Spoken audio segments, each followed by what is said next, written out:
And we have a quorum. Are we waiting for one more?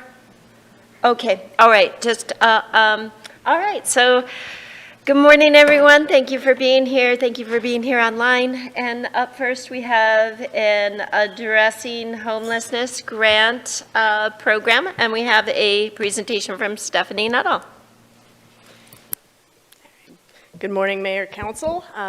We are back again to discuss the Addressing Homelessness grant program. I'm going to spend just a couple minutes bringing you up to speed on where things are at since our last meeting on October 20th, and then we'll talk about Council's options for what can come next. So on October 20th, as we all remember, Pathways to Stability had the highest average score of all applicants reviewed, followed by Elk Island Trading Group and then Diversion by Design. Council directed staff to work with Pathways to Stability on a contract to bring forward to that November 5th council meeting.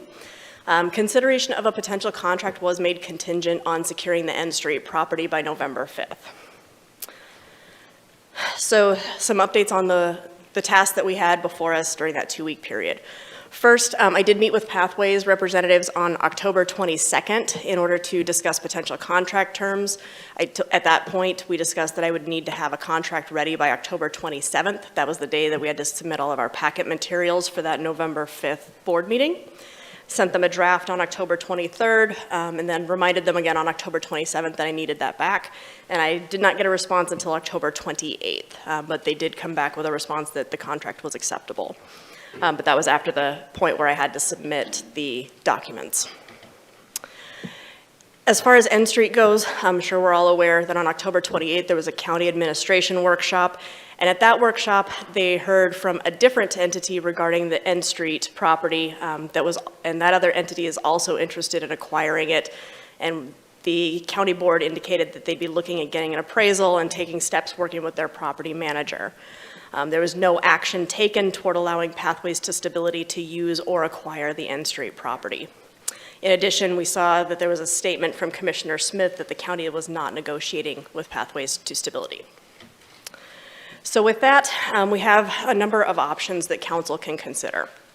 The first is to disqualify Pathways for not meeting contracting prerequisite of providing the documentation securing the property, move forward with contract negotiations with Elk Island Trading Group, the second highest scoring. We can invite all applicants to submit their last best final proposal with re-review and scoring of all applications. Or we could determine that it is in the city's best interest to cancel the grant and then come back to consider alternative solutions to addressing homelessness in the city. And whatever council decides today, whatever direction you provide, I will be preparing an addendum to the RFP to reflect that with any changing dates and any changing criteria or rules.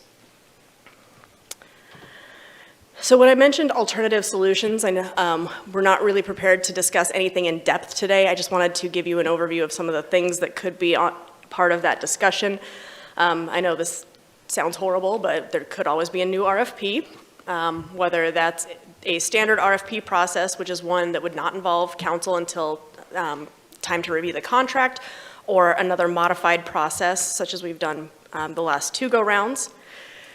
We could look at the city acquiring property for a service provider, making sure that it had all the appropriate infrastructure, and then leasing that property to a provider to provide services for the city. Or we could contract for services on the property with a provider. We can also maintain our resting sites, current locations or alternative locations, and we could consider whether to have managed resting sites versus unmanaged resting sites. So those are some of the options that we have available if we want to start looking at alternatives to the RFP process.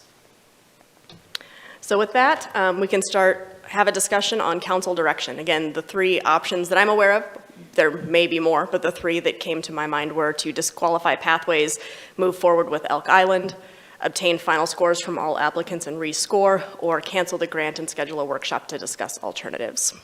So with that, I will take questions or discussion. Eric, and then I think I saw Kathleen, and then Joel. I think I'd like to just go ahead and make a motion to obtain final offers from all applicants and rescore. And since Pathways scored the highest, as you said, it's only fair that we allow the other applicants the same opportunity. All right, I have a motion and a second. And do I have any discussion from the, oh, and then, well, I had Kathleen and then Joel. Oh, okay, Joel and then Kathleen. One of the things, I went to OnTrack and asked them for their referral history. And I've heard that, in fact, we got an email about mental health, or excuse me, substance abuse and substance abuse treatment. OnTrack, that's their specialty, and they work across the state, and they have a team that works across the state. Pathways does that as well, and both of them do a fine job. Regardless of the grant, both organizations are going to continue. Let me say that again. Regardless of where the grant goes, both organizations are going to continue. So really what we're making is a choice of money. When I went to OnTrack, they had gotten 130 referrals from Pathways since January. I asked them how many referrals they got from Pathways, and they got 0. But they do, but OnTrack does refer people that have that orientation that would be beneficial to them, because Pathways is a positive organization in our community. So OnTrack will refer some patients to Pathways for substance abuse. That's a little different story than what I've heard historically here on the dais, and I wanted people to be aware of that.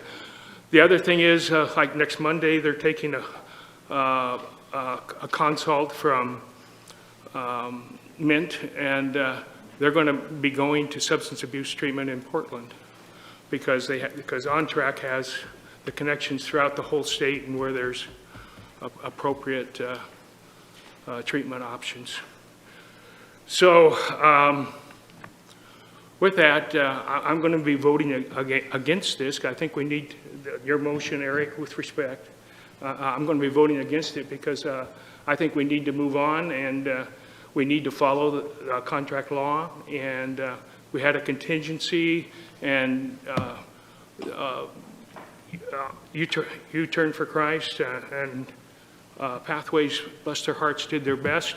It didn't work out, and we need to be respectful of that process and move on to the second place. Kathleen? So I want to say we want to be respectful to all the applicants and be fair. And in the first go or the second go around, nobody's property crossed the line or was adequate. So I think it's all completely and totally fair to choose Eric's option so that everybody has a chance to realign what they didn't get right in this grant proposal or this application. And Rick? I have a question for Joel. Joel, you made the statement 130 referrals from U-Turn for Christ? Oh, I'm sorry, I misspoke. 130 referrals from Mint. I'm sorry, I misspoke. Thank you. I saw Indra and then Rob. Yes, I appreciate all of the applicants that applied, all 3 that made it through. I'm coming at this from the perspective that this is in my neighborhood. This unmanaged camp has been in my neighborhood. We moved into A Street in February of this year, and then in mid-April we added another total 150 sites of unmanaged camp over here that's been in my neighborhood and the north end of town where all of my constituents live for over 8 months.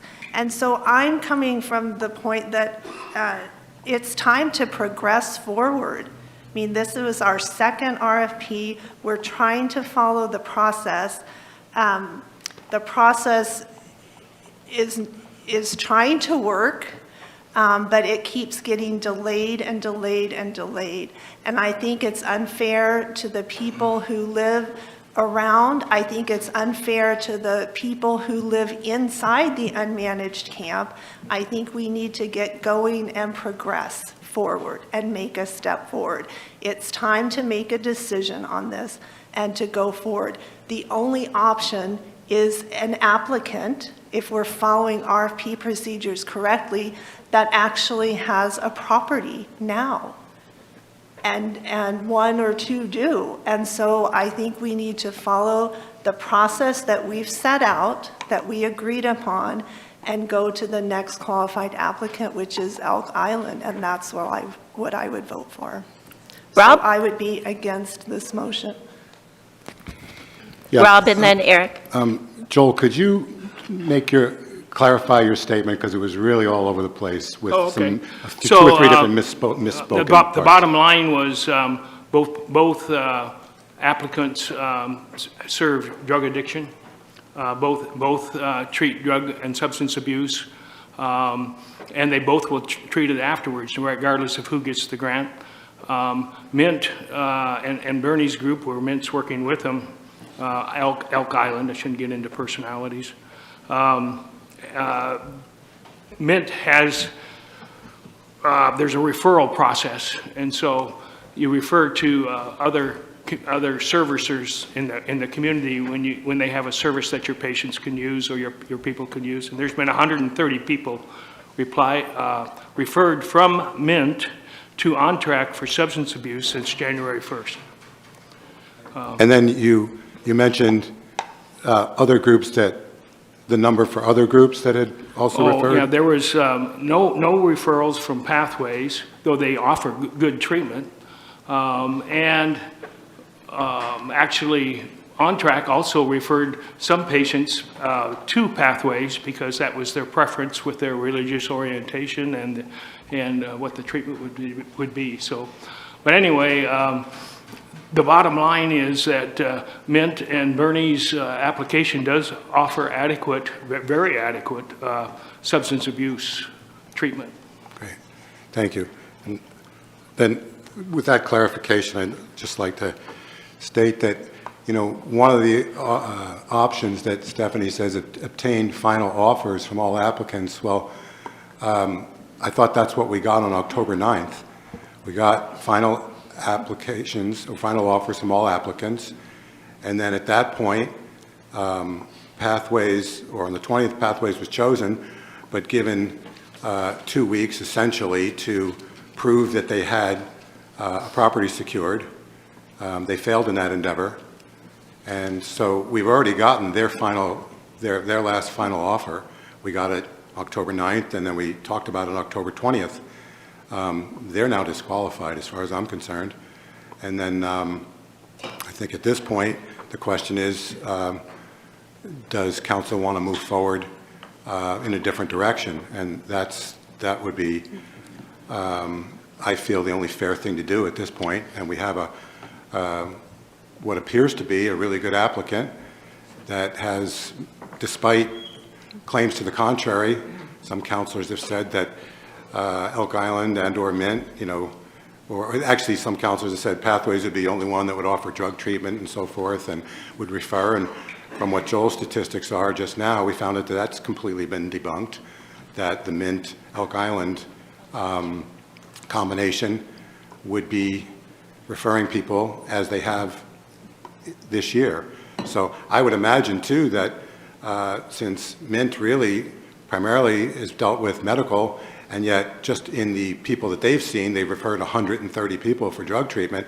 I would imagine in coming years, if they actually were part of a shelter situation, that number could increase 3 or 4 times. I mean, it might be many hundreds of people that they're likely to refer next year.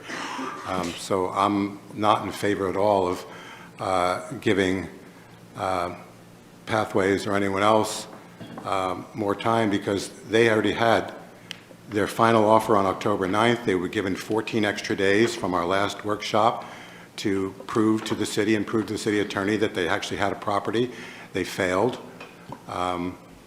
In addition to which, I'd just like to correct or add to one thing that Stephanie said. She said that Commissioner Ron Smith issued a statement that said that They were not negotiations. It wasn't just Commissioner Smith. The board, the County Commissioner Board, on 2 occasions issued statements that said that there were no negotiations on the property. So, you know, Pathways is just way off the track on their property, and the presentations that they made to council have proven not to be truthful. So, to me, they should be disqualified, and we should move forward with a different option. I have Eric and then Kathleen. May I respond on the revision to proposals? So I do, just to make sure that everyone's clear, we actually can, under procurement law, obtain a last best final offer from applicants. There are rules that relate to how that happens. You essentially do what we have done, which is hear from everyone, and then at that point, council can set a, what they call a competitive range, which is basically, if you have a whole bunch of applications, you can find that natural breaking point, or you can have established it in your RFP that says anything over this score will allow revision to applications to get that last best final offer. So it is allowed under contracting rules. Thank you, Stephanie. And I had Eric and then Kathleen. So just to reply to a couple of the things that were said here, I wanted to ask Stephanie, as far as when the applicants put in their applications, did any of them have property, formalized property bought or in place to where we can say fairly that all candidates did not have a property lined up? Technically, all 3 of the applicants that were not disqualified did not meet the requirements in the RFP regarding securing a property. One was missing actual signatures. One was missing a confirmation from the landowner. They had a letter from essentially somebody that had permission to use the property, but not an actual letter. And then the third, we all know that the county board had not yet finished its discussions, at least to some extent at that point. So none of them actually met the criteria. Thank you. Can you repeat that again, please? None of the 3 met the criteria. And I have a few things to talk about here. All right. Thank you, Stephanie. Everybody knows that we have a drug problem here in Oregon, specifically here in Grants Pass. Now, there were some discussions about treatment programs. That's great. Treatment is treatment. But when we have candidates that, in my opinion, are lackluster compared to some others, after reading over the packets, they do not have incentive programs like one specific candidate does. The incentive program is what is needed to get into this, to get people out of the drug programs. If we're just going to have treatment programs that are not enforced, we have that already. We have that over here across the street. They have the options to go do their treatment programs wherever they want at free will. That's what we have right now in these temporary resting sites. It's anarchy, it's chaos. We've heard from the police chief, we've heard from, everybody knows, it's right there in everybody's face as far as the drug problem goes. So that's why in my mind, I think that's what we have to go after. That's what we need to focus in on. If we're just going to do more of the same, that's exactly what's going to happen. We're going to get more of the same, people are going to get paid, and nothing's going to happen. It's very frustrating. And then people are going to, our citizens deserve better. These people in the resting sites deserve better. We need a solution. And more of the same is not a good solution. These people have drug problems. They have issues. They're going to stay stagnant where they are. So that's why I think that it should go to the highest scored individuals. Now, Joel, you said one thing, that treatment, you know, we're talking about treatment here. Again, I want to reiterate, treatment is one thing if it's just allowing people to do what they need to do. But having an incentive program is completely different. And it's not forcing anybody, it's incentivizing them. So, and if we don't have that, we're just going to keep on going round and round. We're going to have these issues. We're going to continue to have the issues. And then we're going to wonder, what's going on? Well, we've been at this for the last, who knows how long, decade, I want to say. How many more decades is it going to take before we get this straightened out? So that's why I'm going to obtain final offers for all applicants and rescore them. That's what I want to do. That's the motion I made, and that's what my preference is. And I encourage the rest of the council to do the same. Thank you. I think Kathleen? Yeah, Stephanie, I don't think you would have allowed that as an option if it wasn't a valid thing that everybody had something to upgrade with their final offers. So listening to the city attorney and seeing that everybody needs a fair chance to upgrade their properties, I too am going to go with that second option to make it fair and to make it, I have no problem doing the work, rescoring. Yeah, it might take a little bit of effort, but that's okay. I'm willing to do that to get the best applicant that I believe will do the best job. And I wanted just to have a comment as well, and then I saw Rob's hand.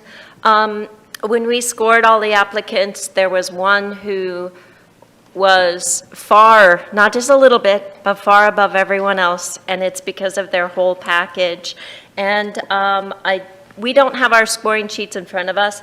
I wish that we did, but so this is just going to be from memory. I think Joel was talking about some referrals. I think he may be talking some apples and oranges here somewhat, because he's talking about an organization that formed really for the purposes of creating this whole program, and they're new, but I'm not sure that Joel mentioned referrals or the services that have been provided underneath that new parent organization, and those would be organizations like U-Turn for Christ and Calvary Chapel and others. So I think it was a little bit of a unfair referral example, just from my thinking, and I think it shows from the scoring which applicant this dais chose. And I guess I would also say that there's also one applicant who's been hard at work at this publicly, putting themselves out there with all the slings and arrows. And some of those slings and arrows have come from people who are actually voting on this. So, and they're out there in public, they can be brought forth, and they can easily be brought forth to show people. So I really admire that. That makes me think they're the best applicant even more. Although I am also for this second option, because it would only be right to offer all applicants the right to, or the ability to put in their next best offer. So I do, at this point, have no reason to believe, and I could change. I've been accused of scoring with bias. I did not. I scored each application as it was in front of me, based on questions that I asked applicants when they were here. And I did change some scores. So that's a little bit of a digression. But there was one applicant that was far and above all the others, and they have been serving the community for a long time. And to finish that last thought that I started before I talked about I didn't score with bias, that shows me that they can do it. That they have been in this community, oh my gosh, taking such unfair criticism and accusations hurled at them, that it's amazing to me what they have put up with. And so that is to be admired. And they did it with grace, and they still continue to show that grace and continue to serve the community without slinging the mud back in the direction from whence it came.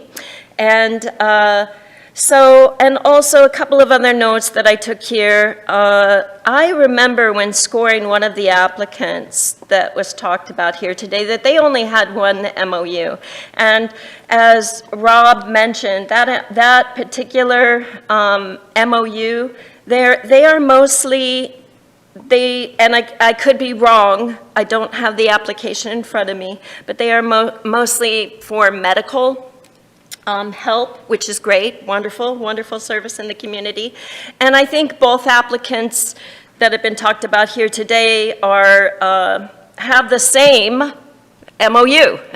So there's two applicants that have the same people who are going to be helping them, but one of them, we scored the highest, 8-person panel, after a grueling, almost 1-year process, and to try to get out on a technicality or to unfairly compare them to on this referral basis, which didn't make sense to me, doesn't make sense. So the only, and according to Stephanie, we are able to go forward. It's common to obtain a final last offer. It's the right thing to do.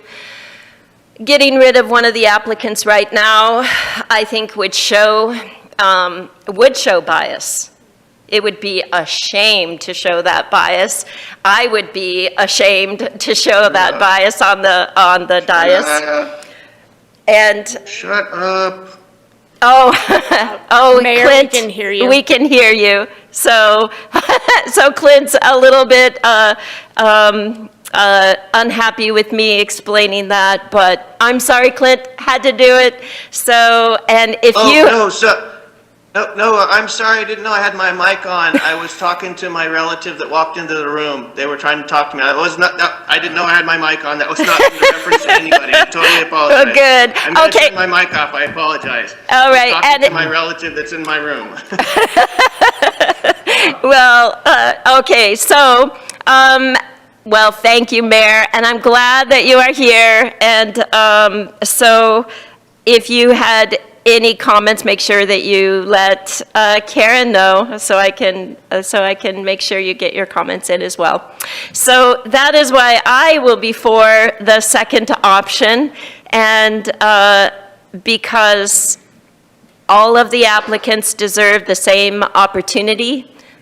We have scored one applicant far and above the others, and so they deserve to still be in this running while the others do as well.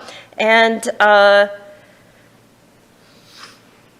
with that, I would see if there are any other comments. I see that Rob has a comment, and then Joel. Short one. Yeah, I have a really difficult time agreeing with you, Victoria, that we would be dismissing one candidate on a technicality. That candidate claimed they were in property negotiations. They were not. They don't have a property.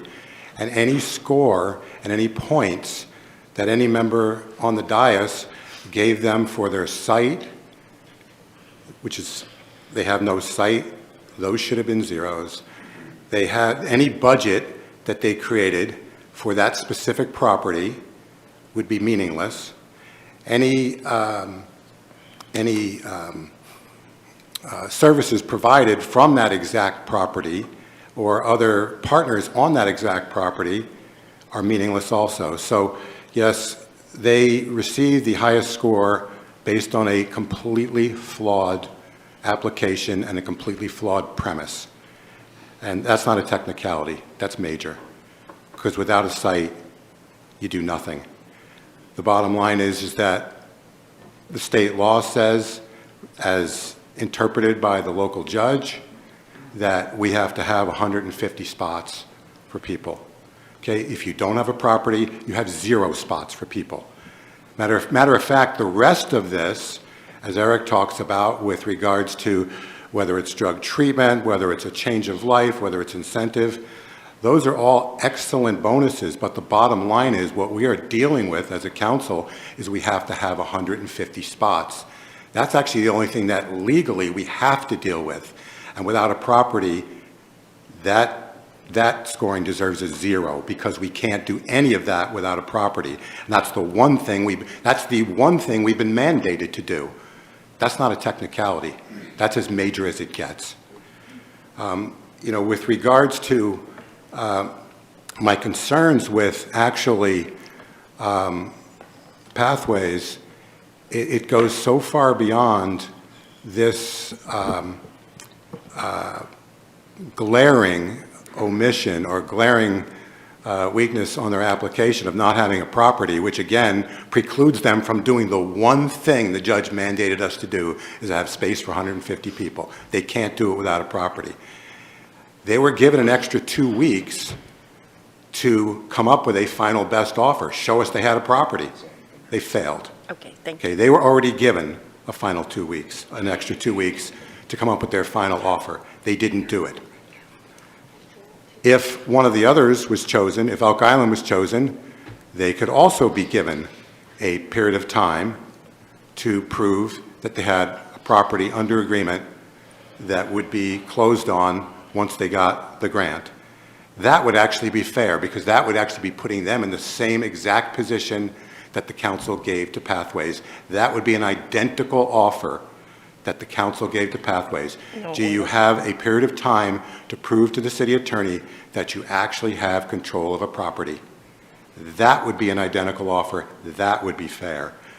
But, I've been concerned with, at first it appeared as if some of the statements may have been just a slip of the tongue, but several months ago, we heard from Pathways that they had an agreement with the Vine Street property owner, and they put earnest money down. Okay, the property owner said that wasn't true. They then made another untrue representation when they used their logo on some promotional material, the city logo rather, our city logo on their promotional material saying we were partners. That wasn't true. And then again, we've got this situation where they claim they were in negotiations. Not only did they claim they were in negotiations, they said that both parties feel that likely those negotiations will be finalized within 30 days. Again, not true. Not true, not true, not true. And again, they had their opportunity to make their final best offer. But the county commissioner meeting gave me the most pause of anything that Pathways has said or done when Pastor Dar said that they have data collecting capability to determine whether homeless are not from our city. And if not, they'll get them out. They don't belong here. They also said, and he claimed to be quoting the Bible, that if you don't work, you don't eat. And to me, those are completely antithetical to the law that House Bill 3115 created. All it will take, I just can't believe that Disability Rights Oregon is not already on those statements because those are against the law. Those are not what 3115 and the interpretation that the local judges said about 3115. They will not allow them to throw people out if they're not from Grants Pass. They will not allow them to force people to work in order to eat. And to me, since Pastor Dar said that at a public meeting on a video that's memorialized forever, all it will take now is someone in a camp run by him on the flimsiest shred of evidence to say, I wasn't treated fairly. They made me do more work than somebody else. Or a disabled person will say, that work that they wanted me to do was beyond my capability. I mean, a judge can look at what Pastor Dar said he was going to do, and there could be a claim, even if it's based on kind of flimsy evidence, that somebody says, I'm not from around here, they're harder on me. Well, guess what? We're going to be back in court. That injunction will be invoked again. We're going to lose control of our parks again, and that will be on anyone on this council right now that votes for anything associated with Pastor Dar after he made those statements on video at a public meeting that violate the law. Big mistake. They had their chance to optimize their offer. We need to give Elk Island its chance to optimize its offer. That would be fair because they're both getting the same exact opportunity. Anything else is biased.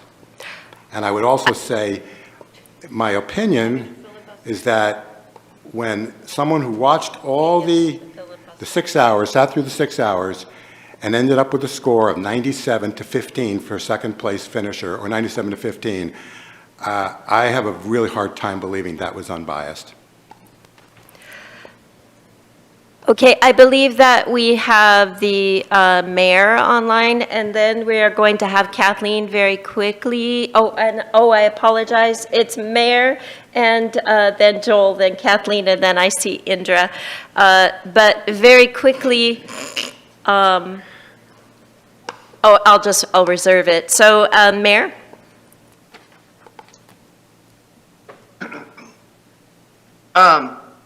Yeah, this is Mayor Scherf, and hopefully you can hear me all right. I just wanted to weigh in a little bit and encourage council to make the proper decision, and your discussion seems to be in depth and broad, which I appreciate. Just to reiterate, as Stephanie did say, that all applicants officially didn't have a letter of intent to purchase or secure a property, so we did kind of bring that forward. One thing I did want to point out is it seems like a lot of people are trying to beat up on one applicant because they stated they were in negotiation. As you all know, when you negotiate a property or try to solicit a property from a government entity like the city or the county, all negotiations have to be done in the public venture, except for once you get to the actual pricing. So realistically, when an applicant says they're in negotiation with the county and they're involved in public meetings and requesting and talking about that piece of property, that's officially negotiations with a government entity. So that's something just to keep in mind. I do appreciate your guys' communications and your discussion on this topic. Rob, you did bring up some pointing out that you felt that the scoring was biased. I don't want to get in the weeds here, but I actually went through and scored the 3 applicants as part of the scoring process. I actually scored them each individual question on the scoring sheet, and without bias, I looked at that to see if the information was actually provided by that applicant. And there are a number of counselors that I could question any and all of your scoring, because there was counselors that gave wild scores that didn't even align with the information within that application that was presented. So this is a very passionate topic. You can't deny that none of you counselors went into this without bias on any bit of it. It's been on public display for months now. At this point, if I believe that you guys should make a decision and go forth with strength and stick with what you guys have already decided. Providing an opportunity for all the applicants to give their best and final is not outside the norm. I think it would give one last solidification that you guys went through the process properly, without doubt. And if you have to rescore them, great, do it. Put this thing to bed. I think that's the best course of action. You're going to have negative connotation on any decision that you make, but I think the fairest course of action going forward would be to, afford an opportunity to all 3 candidates to give their best and final and rescore it.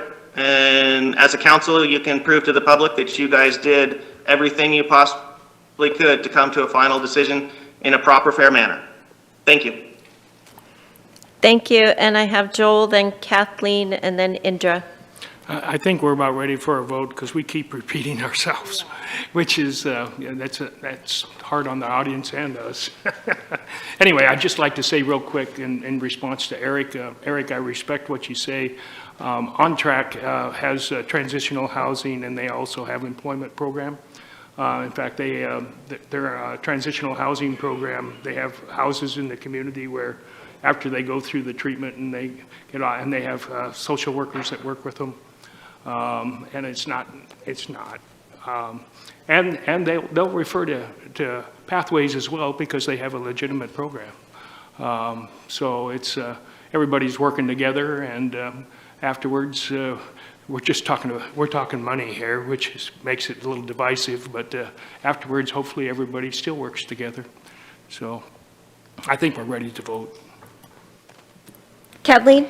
I just wanted to say that I don't appreciate the redundancy, and it feels like a filibuster going on here where some people are taking so much time to explain anyway. But I want to say that I don't believe that Pathways would have come forth with a property if they hadn't had some kind of negotiation going. That just doesn't make sense to me. So something happened with the county that I'm not quite sure, but have a good guess. But anyway, for whatever reason, and I think that was totally, and even the Vine Street property, that was, not in this grant process. It was in the city buying a property for the applicant. So it's apples and oranges. We can't even compare what was stated earlier. So I agree, we need to vote and get this done with. Indra, and then I also saw Eric.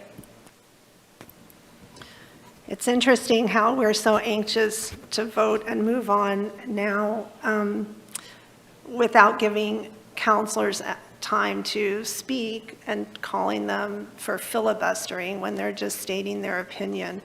The negotiation, I don't know if Counselor Crone's saying that the commissioners were lying, but the commissioners did put out a statement that said they were not in negotiations. So I guess you can take that however you want it. I would look at that statement as the truth, but maybe that statement wasn't according to what you're saying. Best and final offer, that was brought up at the last RFP to give a best and final offer, and for whatever reason, it was not looked at as a consideration. So I find this very interesting that now we're able to consider it when we weren't before, because we would have been doing this weeks ago and had a decision if we were able to do that before. So I don't know why that's on the table now and it wasn't before.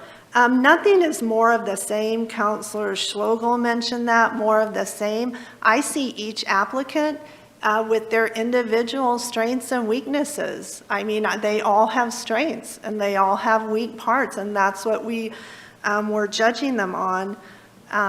So it's not more of the same, because when we select one of the applicants, it will be a managed site, which is totally different from what we have here and in a different location.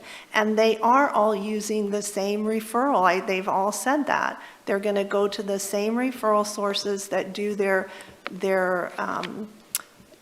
specialties, and that's what's going to happen. Finally, I do want to, I have to address the scores after Councillor Marshall spoke about an appearance of bias that was not there. So when you have Mayor Scherf going to a forum earlier in the spring promoting Pathways, when you have Councillor Marshall attempting to make a motion, I'm not sure when that was, several months ago, to give Pathways a partnership with the city regardless of property. Okay, that happened. How can you say that there isn't some kind of bias in there? Okay, Mayor Scherf is right. We all do have some bias, but the scoring was ridiculous, and I think everyone sees that the scoring is ridiculous. So when there's no property, how do you score on the location? You're scoring on a fictional location. And to get 100 points, I did score as best I could. I scored Pathways in the 50s, I don't remember, regardless of the zeros they got for property and budget, because I was really scoring them. Do you know who I scored 14? Was the one that didn't even make the cut, because I thought I'm going to practice on this one. They even got 14 from me.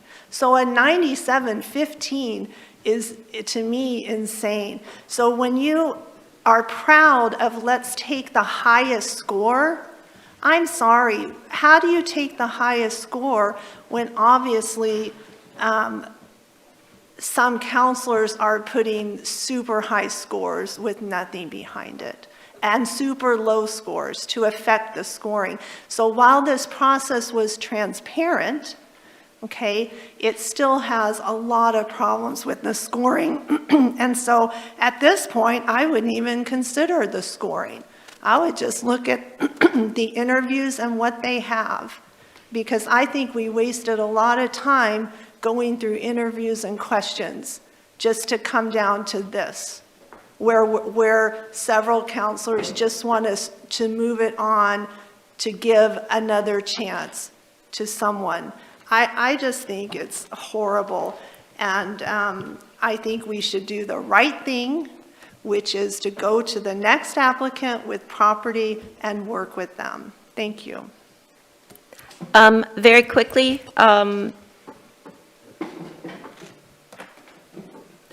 I will say again, not to do a back and forth, but my score was scored based on interview questions from the applicants.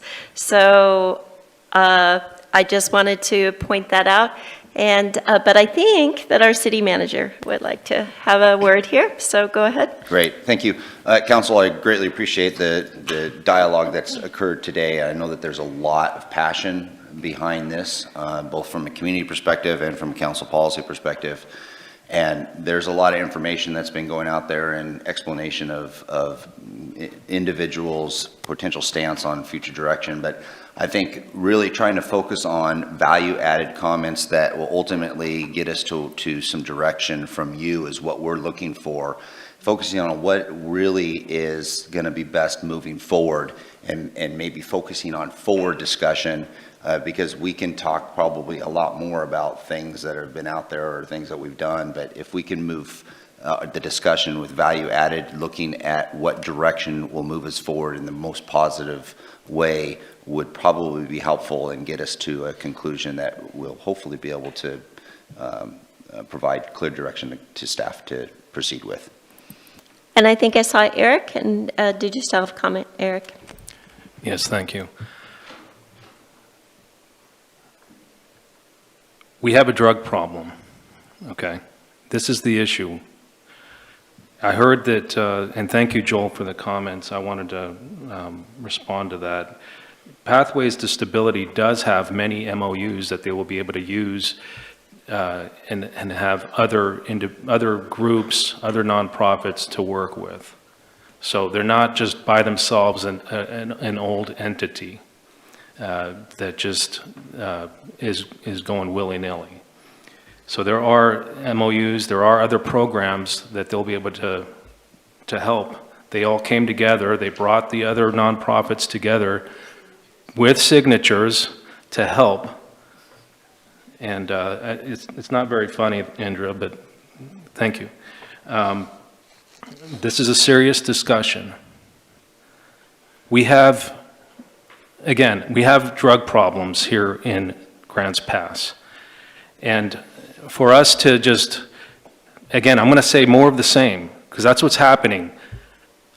A lot of these other organizations, they're just there for the housing. They're just there for various things, and there's no incentive program. So why has this been going on for so long? Because there are no solutions. It just keeps on going. And for Rob to say that we need 150 people, yes, that's exactly right. We need something that will help these 150 people that are out here in these temporary resting sites without any kind of motivation, without anything. We need a change. And I think everybody knows it. Everyone knows that. These other organizations have been around for so long. What have they done? We keep continuing to see the same problems. And we're going to continue to see the same things if something doesn't change. And we can go round and round here. We can get laughed at by various individuals, but this is serious business, and it needs to change. Thank you. All right, so I'm going to take a roll call, and I will begin with, but Indra wants to have another comment. Go ahead. Thank you. I just want to be clear, I chuckled because Counselor Crone fed you words that you then said. That's why I chuckled, not because of the not seriousness of the topic. I also do, I think, want to defend myself a little bit about the perception of bias that I might have, that Counselor Marshall said. I scored that sheet appropriately, and if Pathways had had a property, they scored 52 or 4, I don't know, had a property, they would have been one of my top scoring, for sure. Because what I want is a group, I want the best, and I want something that works, and I wanted to do a fair job with the RFP and with the scoring. That's where I was. And sadly, they didn't. And so I couldn't score that. So I just wanted to point that out as well. Thank you. I saw Eric. I wanted to ask Stephanie, when we were scoring these score sheets, and as everybody knows by now, I scored 100 points because they were the best qualified individuals, in my opinion, after reading their thick pamphlet compared to the other thinner pamphlets submitted by the other organizations. I wanted to ask, at the time we were scoring, were we told, or were we supposed to score with what we had going on at that time, before the commissioners made their decisions? Yes, scores were supposed to be based on the information in your possession at the time of scoring. So what was that for Pathways? Did they have a property at that time? None of the 3 applicants had secured a property at that time. Thank you. So I would just say very quickly, because none of the applicants had a property secured, it would be correct in stating that if counselors scored one applicant lower for not having a property scored, that would indicate bias. And because none of them did, and we received this in a memo, it's been repeated several times here. I think that what we're getting at, and the spirit of Councilor Schlogel's motion that he made, is to obtain final offers from all applicants, and we rescore them so that we are absolutely certain that we have given every applicant equal opportunity to give their best. And so I think that's the direction, it's definitely the direction that I would like to go.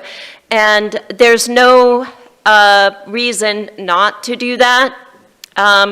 It would just strengthen the applications, I believe, from all of our applicants. So that is the way that I will be scoring. And if we have new information, so maybe I think our city manager was kind of telling us we want to maybe turn it around to a vote on the motion. I think that's probably a good idea, but I did see Rob, and I don't know if he wanted to, if he had some new information to share. Just very, very quickly, I just need to respond to one thing that Clint said when Clint indicated that he felt that there'd been bias for many months, possibly on the part of the council. And I just had to, I don't know if Clint is, being out of town, is really up on everything local, but last week when Jeremy Ford spoke to the school board, he very clearly said that the mayor had promised him a property. So Clint has been biased for many, many, many months on this. So Clint, please don't point fingers at other people that probably even more accurately apply to you. But I have nothing else, nothing new. Thank you. All right, so we are going to take a roll call vote, and Mayor Clint would like to has something he would like to say. Go ahead, Mayor. This is Mayor Scher. Yeah, thank you, Rob. I'm actually thrilled that you brought up that school board video because Indra also brought that up to me previously. And if you actually watch the video and you look at it, Jeremy says the same thing that he said in a lot of his interactions with the county and us is he didn't say that I promised him a property. He said that he'd been working with the mayor and the council since February, since they started on this venture. And he did, in that school board meeting, say that he'd been working with the council, which he had been, because we were working on trying to put a property together, and he was desperately trying to get us to put a property together for an organization to run a shelter. So this isn't the time to start throwing stones at each other just to get your little sound bites in. I think you guys need to get on with the vote and get this done for the people. Thank you. Thank you, Mayor. I was also noticing that was under a different process. So, but we're going to move on to the roll call vote, and I will start Just with before, Joel. does yes mean, can you tell us what yes and no means? Oh, okay, so let me repeat. So the motion is to obtain final offers from all applicants and to rescore them. And our city attorney said then the parameters of that will be brought forward to us afterward, correct? We'll go over the details if that's the route that council chooses. Yes, okay. So we'll start with, on the end of the dais, Councilor Pell. No. Oh, Councilor Riker. No. No. Yes. No. Yes. No. And I vote yes. And, but that would mean that the motion fails. And I would add, okay, so we are open to a new discussion. And we will, I will move on to Joel. We really do need to move on with a united community. I'm going to make a motion to move forward with Elk Island. And any discussion? Joel? So I learned a long time ago, it doesn't make any difference what you do if the community's not united. It won't work. And I also know that if the community's united, it doesn't make any difference what we do. It will work. So we need to build a community that supports each other regardless of who gets the money. Everybody's already doing the work. And as we move forward and we make things even better, that's what I'm going to be working towards. So thank you. And I saw Eric and Kathleen, but very quickly, I will be voting against this because it is the wrong thing to do. It's the wrong thing for our community. There will be, in my opinion, the same problems with the property on this applicant. During the application process, when I asked the applicant, are you going to move here? The applicant said no. So that means the applicant is just retrofitting Connex boxes and leaving them there, and then it's Mint who's going to take over. Mint does wonderful things in the community, but that is nowhere near the MOUs that the best qualified applicant had. They had, I don't remember how many, 4 or 5 MOUs, maybe up to 7. I can't remember, the application is not there. I think with the trashing that the applicant, or highest scoring applicant, had from people on the dais here in social media, I have them available on my phone to read. I won't do that now, but they will be brought forward later. I think that the highest scoring applicant will definitely have a reason to challenge should this decision go forward. And I think they probably will be successful legally. So it's the wrong way to go. You can't be a unified community when you are trying to unfairly dismiss your highest and best applicant just because you don't like them for reasons that have nothing to do with their application. And those particular details will come out in the public. So some of you probably know what I'm talking about. So I am a definite no. There was bias in the scoring, and obviously it was just brought up here now. And so an applicant who is apparently not going to be able to bring forth their best offer, should this motion pass, definitely would have grounds, in my opinion, and not speaking as an attorney, but as a scorer who went through the process, to challenge. So, but I believe I also saw Kathleen's hand, and then I saw Eric, and then Seth. Well, I just want to speak to the united community. We haven't had unification with the community on any property. In fact, nobody wants this in their backyard, if we're honest. Now, maybe we just haven't heard from some of the businesses around the property on 6th Street, Southwest 6th Street, but you better believe we will. I mean, nobody wants this in their backyard. And I believe that's where the crux is of getting community agreement. So I don't know what you're referring to, Joel, with community agreement. I don't see any agreement at all yet, anywhere. And Eric? We're going to transfer the problems from here down to Bi-Mart area there where the temporary resting site, it's not going to be an encampment, it's going to be another temporary resting site. We're going to have the same drug problems because there's going to be no incentive program. I don't even know if Bi-Mart has approved of it yet, but apparently they have management signing off on it. I heard some other names that approved of it.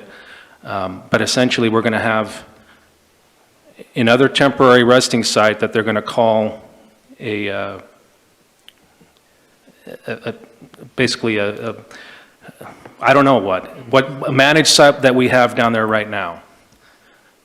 And I don't even know if the electrical was fixed. The dilapidated building down there that they're going to be using as well. I mean, we're going to have these containers just completely looking like what we have here at the temporary resting sites. Now, they might call it a managed place, but the bottom line is a lot of these people are drug addicted. They're going to allow them to come in while they're drug addicted and not have anything, any sign of moving forward. They're going to have to do this when they hit rock bottom. There's not going to be an incentive program. So I just want people to keep that in mind. We're going to take the $1.1 million and that, or whatever the final tally was, give it to them, and we're going to continue to see these things happen. We're paying $400,000 minimum for these temporary resting sites here right now. The idea was to be able to stop that and have a somewhat of a solution to where we can fix these things and not continue to go down the road of the homeless industrial complex, which is exactly what's going to end up happening.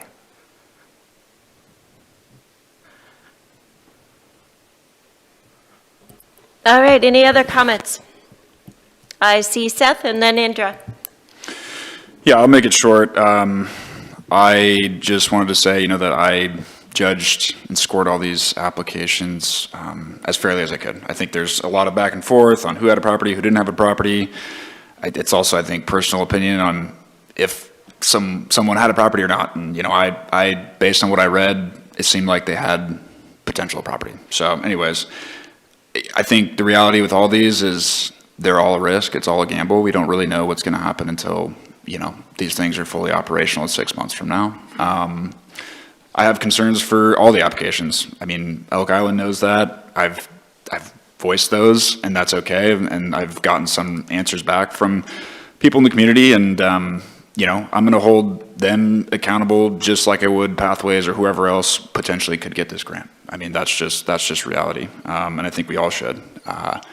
I think removing the camps from downtown is huge for the people who live up here, first and foremost, and just for downtown. I'm a huge proponent of downtown. It's a tourism drive for this city, and we just need to move them. I mean, this camp moves it closer to my ward, which that's fine, right? I mean, we're all going to have to take some of the burden. And so the only other, so this is more of a suggestion thought for if this passes, and Elk Island may be interested in this as well, but it seems like they want to do most of the construction, building, in the build out phase, which is great. That's fine. I don't know if their desire is to operate long term, so maybe that's a discussion of whether Mint takes over that contract on the operational side. And again, I'm just spitballing ideas here, because I think it seems like based on the application that Mint would be the operations wing for the most part. I could be wrong, but I'm just throwing that out there. Rick? I know we've been dealing with this for a long time, and I think we need to move forward, make a decision. I guess my biggest wish would be for all the organizations to get together and work together, and by that, I think it would be a great healing process for the community as well. Thank you. Rob? Yeah, I agree with everything Rick just said, and probably almost everything, or everything that that Seth said as well. And I just wanted to add something that the last time I spoke with Sam Engel at Rogue Retreat, when he told me that the community needs to realize that whoever was to get this grant, it's not going to go perfectly in the beginning, and the community needs to know that. And whoever is running it, whoever receives the grant, also needs to know that there's going to require ongoing assessment and reassessment and minor tweaks as things go along, because you'll always, as he said, there's always different people in the camps, but also there's different people working, whether it's for Mint or whether it's for one of these other groups, and there's different personalities and there's different understandings and different strengths and weaknesses of every group. So the community's got to realize that the beginning, it may not be perfect, and but it can improve, which is what's proven to happen over in Medford. From the police department over there, Rogue Retreat has done nothing but improve year by year and gotten basically higher and higher respect from law enforcement over there. And that comes from who is former mayor, former police chief, and county commissioner, Sparacino, basically said that things improved. But again, it's going to be better in year 2 than it is in year 1, I would hope. I would hope that's true for almost any operation. But I'm pretty convinced, based especially on what Mint has been able to do with the number of referrals that they do, and the fact that they've been able to do that all with no grants passed direct taxpayer dollars. When that was yanked from them, they still did not go under. They improved their buildings. They met building code after that, even though Eric asked questions about electrical or whatever. The fact is they improved their buildings to the point where they were up to code, and they did that all without our help. So that's a group that I would have a lot of confidence in moving forward, because they've proven to be able to do it, and they did it without grants past taxpayer money. So again, I'm sure that whoever gets it will do a good job in the beginning, or likely will do a good job in the beginning, will likely improve it. And I, as a citizen of Grants Pass, I understand that. There was, it's been mentioned on the dais many times, Mint. Mint was not the applicant, but it obviously Mint was the applicant. This is my opinion, and it's one of the reasons why I felt it wasn't fair to score one applicant based on who the actual applicant was. So, and that was based on the questions that I asked during the interview, if the applicant was going to stay here. And I believe that this city deserves an applicant who is committed to, who lives here and wants to stay here. There were 2 other applicants that we scored who, that was true. And they live here, and they were going to create the program, did create the program, or were in the process of creating the program, to make the community that they lived in better. And one applicant was going to retrofit Connex boxes and was not going to remain as the applicant. It was always going to be handed over to another entity. And I don't think I don't think that's best for our community. So that's a serious reason. It's not a light reason or a small reason. And it's important to our community that the best applicant get this contract, and the best applicant is somebody who lives here and knows the community and scored the highest. So it would be, so I would, once again, I would be against this motion for all those reasons and many more. The community is not going to come together based on a minority just stomping their feet until they got their way, it's my opinion, and setting aside the best applicant. So, and I think now we have Indra.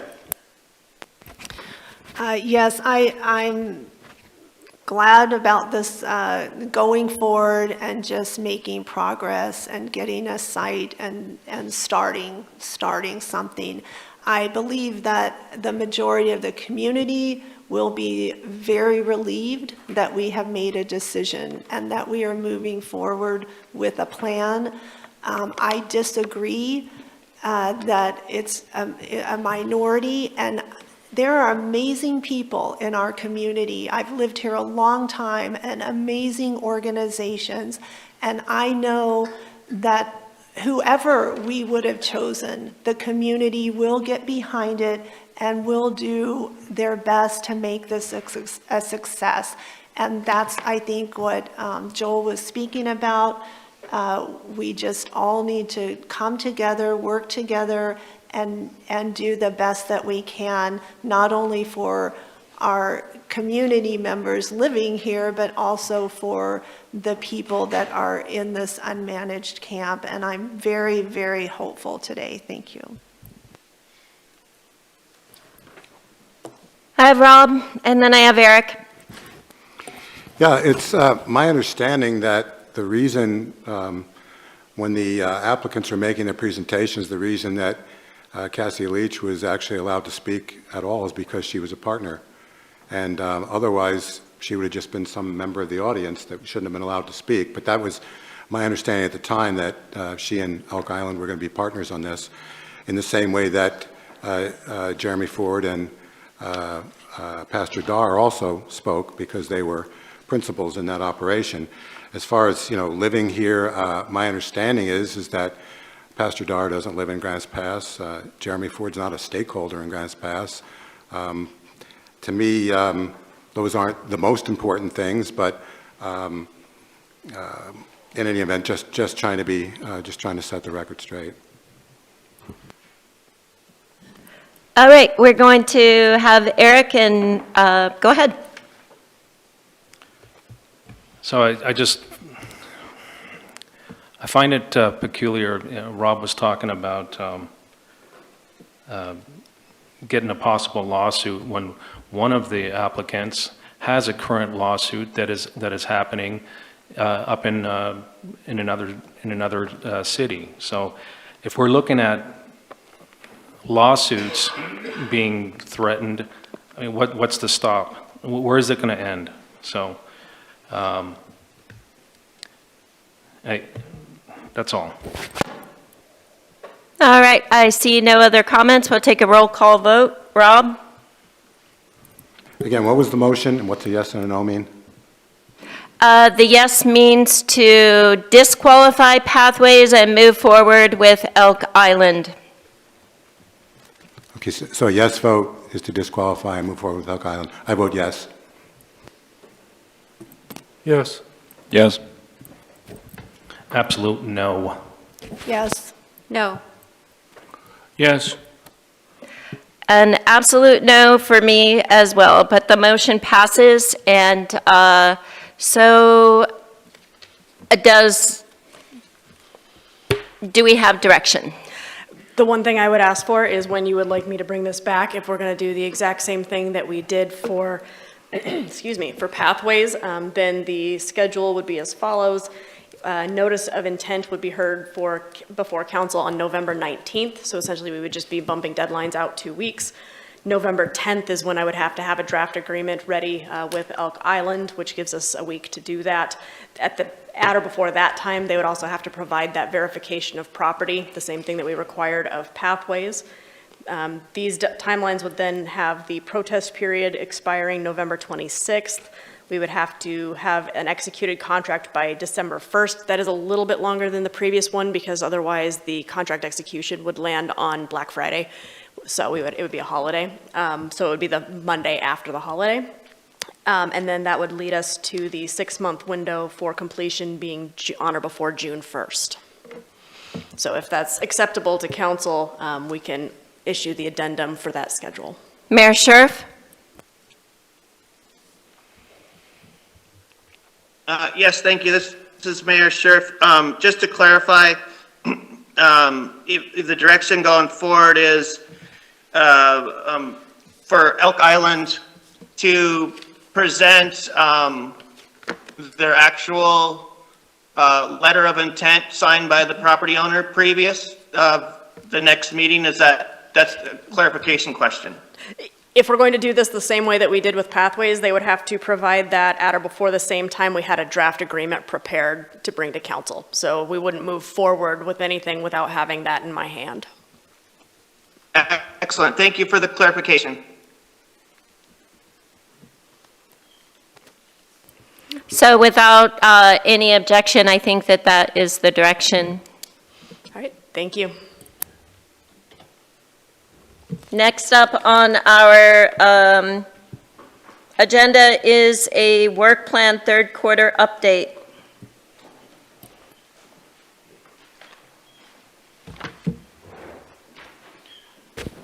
Well, as I pulled this up, council, that was a very long discussion, and I greatly appreciate council providing direction to staff to move forward, and we will try to move forward with that policy decision that you made. You may want to get up and shake off whatever, if you need a minute to move around as I'm pulling this up. I sometimes do the hokey pokey when I've had a tough discussion, just to shake things around a little bit.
We're getting into celebration mode.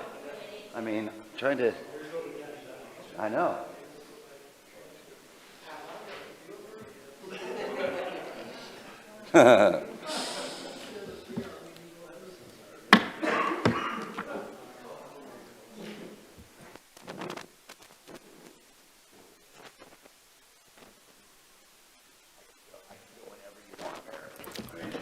Go ahead and begin.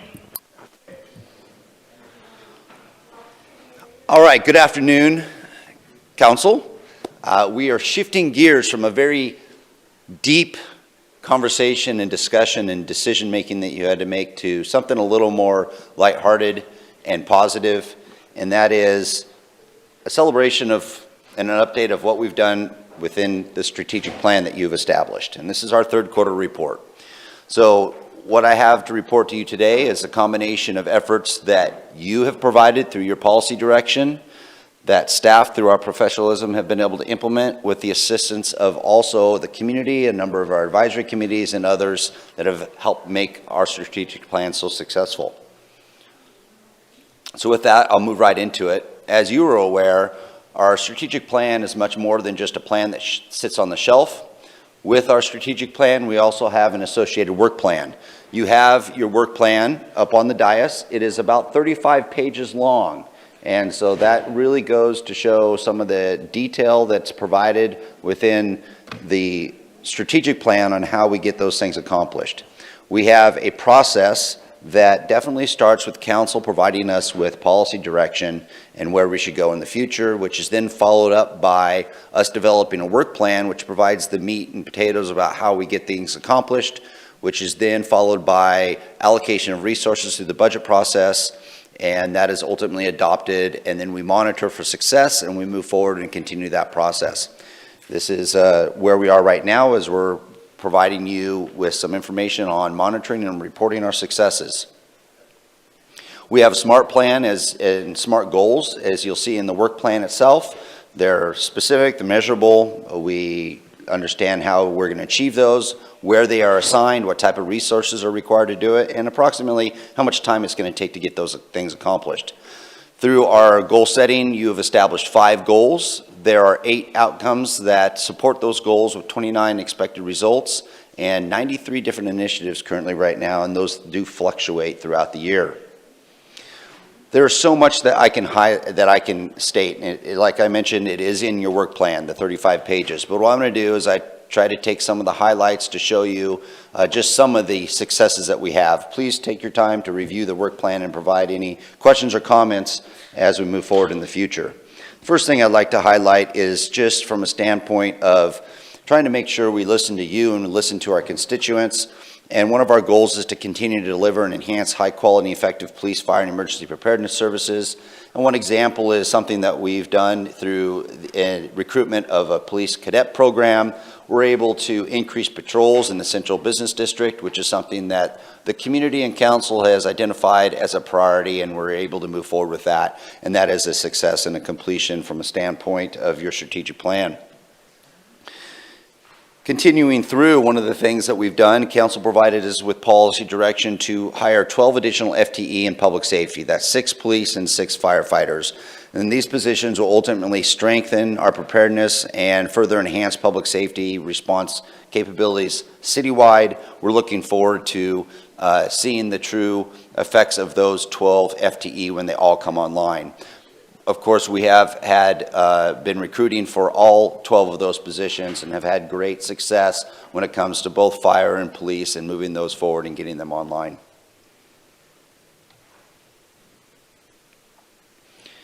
One of the things that we're really proud of also is we try to, in all different departments and divisions, follow some kind of industry standards. And one of the things we do in police is an accreditation process. And it's important to note that we did complete a rigorous 3-year accreditation process with Northwest Accreditation Alliances. And this really provides an opportunity to make sure that our police and policies, our standard operating procedures, align with professional standards that have been identified that throughout the nation people try to follow, and public safety departments and police departments throughout the nation try to follow. It helps provide us with efficient and effective services that are to all residents. And also, one of the things that's great is we did have city-county insurance. You're very familiar with CIS. They did a best practices assessment, and we received a score of 97%, which is excellent. So that's another just real positive. I think that goes to reflect on council and your importance that you've placed on public safety within our community. And then also the leadership of Chief Hintzman and Chief Sanchez and others within our community, within our organization, that have focused on making sure that we deliver positive, effective, and efficient services to our community. Some of the things is from a fire perspective, there's a number of things that we're trying to do to make sure that we're a high-performing organization.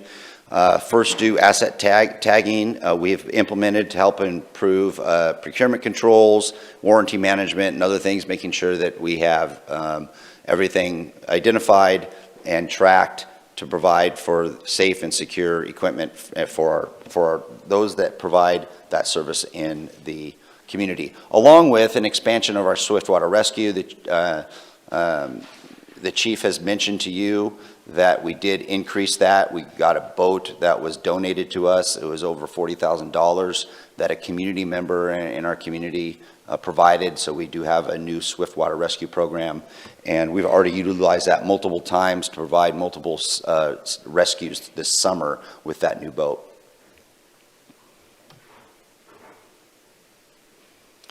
We're always trying to make sure that we're providing recruitment opportunities and reflecting to the community and to the greater area what type of organization we have. And one of the ways we do this is through a recruitment video that the police department has done. I've seen the video, it's great. You can look at it online. And it helps promote our hiring efforts by showcasing what a great department that we have here and what a great community we have and what a great place it is to work. I want to really point out and give kudos to BC Marshall's leadership, which helped expand our child safety program. Safety and welfare of our community is extremely important. We really do have a wonderful car seat check-in program. And I think it's important that we highlight that, because a lot of people do utilize that, and ultimately it does save lives and help keep people safe. And of course, who cannot highlight Smokey the Bear? This is something, again, it's a community relations perspective, and our firefighters are great in working with the school district and getting information out there to the youth in our elementary schools. And one of the important things about that is when you touch individuals and kids in the elementary schools, it does trickle up to the parents, and they hear about it also. So although we're focusing on maybe grade school kids, it ultimately impacts the adults and the importance of fire safety within our region.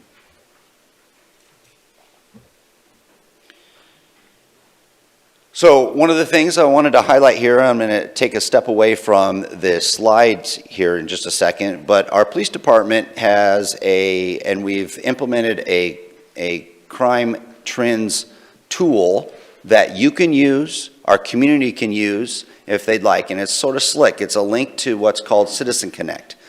And this provides an opportunity for community members to sort of see what type of activities are occurring in our community. So I'm going to pause here with this. I'm going to escape out of my presentation. I'm going to pull up our website so people will understand how to get there. So what I did is I just, you just search for the Grants Pass website. You get on our website, you go to the police department, and from there you scroll down on the police department and you go to important links. Grants Pass Police Citizens Connect. What this does is it basically pulls up a GIS type of map. And from here you take a look at, you can take a look at different responses and what type of activities are occurring. So if we go back to, say, got to pick a date range, 01/01 to today's date. And then if we go to, we come down here to select incidents, grants pass. Let's take a look at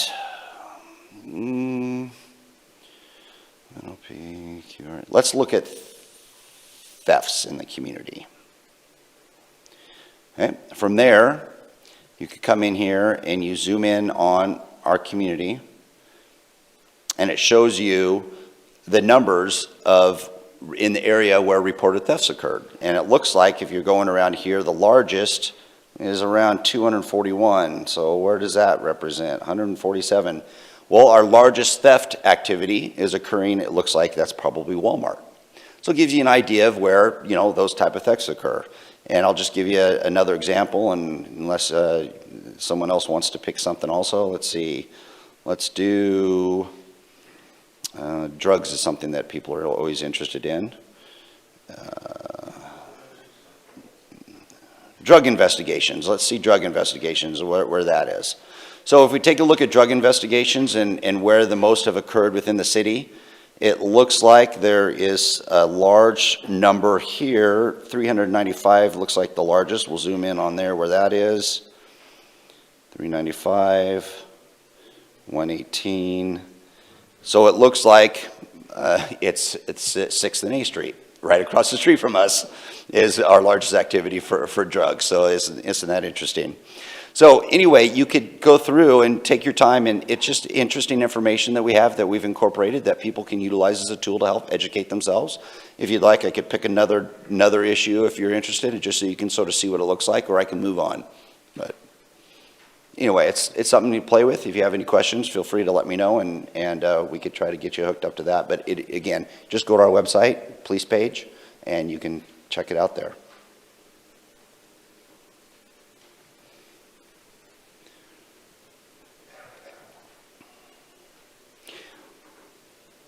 We continue, even though public safety is one of those important aspects, and boots on the ground is important, but one of the big things about public safety also is making sure that you have a connection with the community.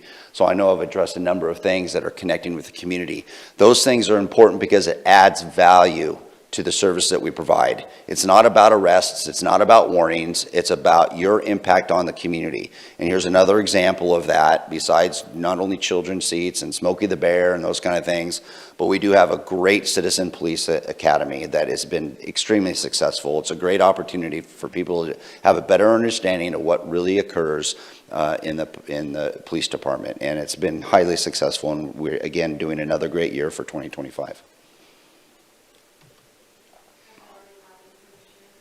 Yes, it happens this time of year. I'll let the chief talk a little bit about it, but it's usually in the fall, early fall. Yeah, they actually graduate next Tuesday. So they had some stuff over the weekend like defensive tactics. They've done emergency vehicle operations, firearms, lots of different classes, myself, investigations patrol. It's been a banner year. My understanding, it's been fantastic.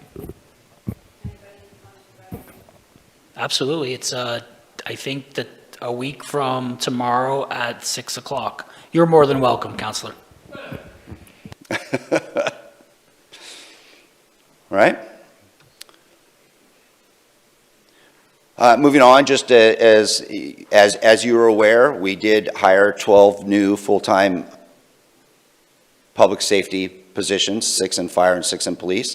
One of the things that we're going to be looking at, as council agreed to, is in the future here, we will be looking at some financial policies somewhere around probably January and March, and what that ultimately will do to the budget and where we might go from that perspective.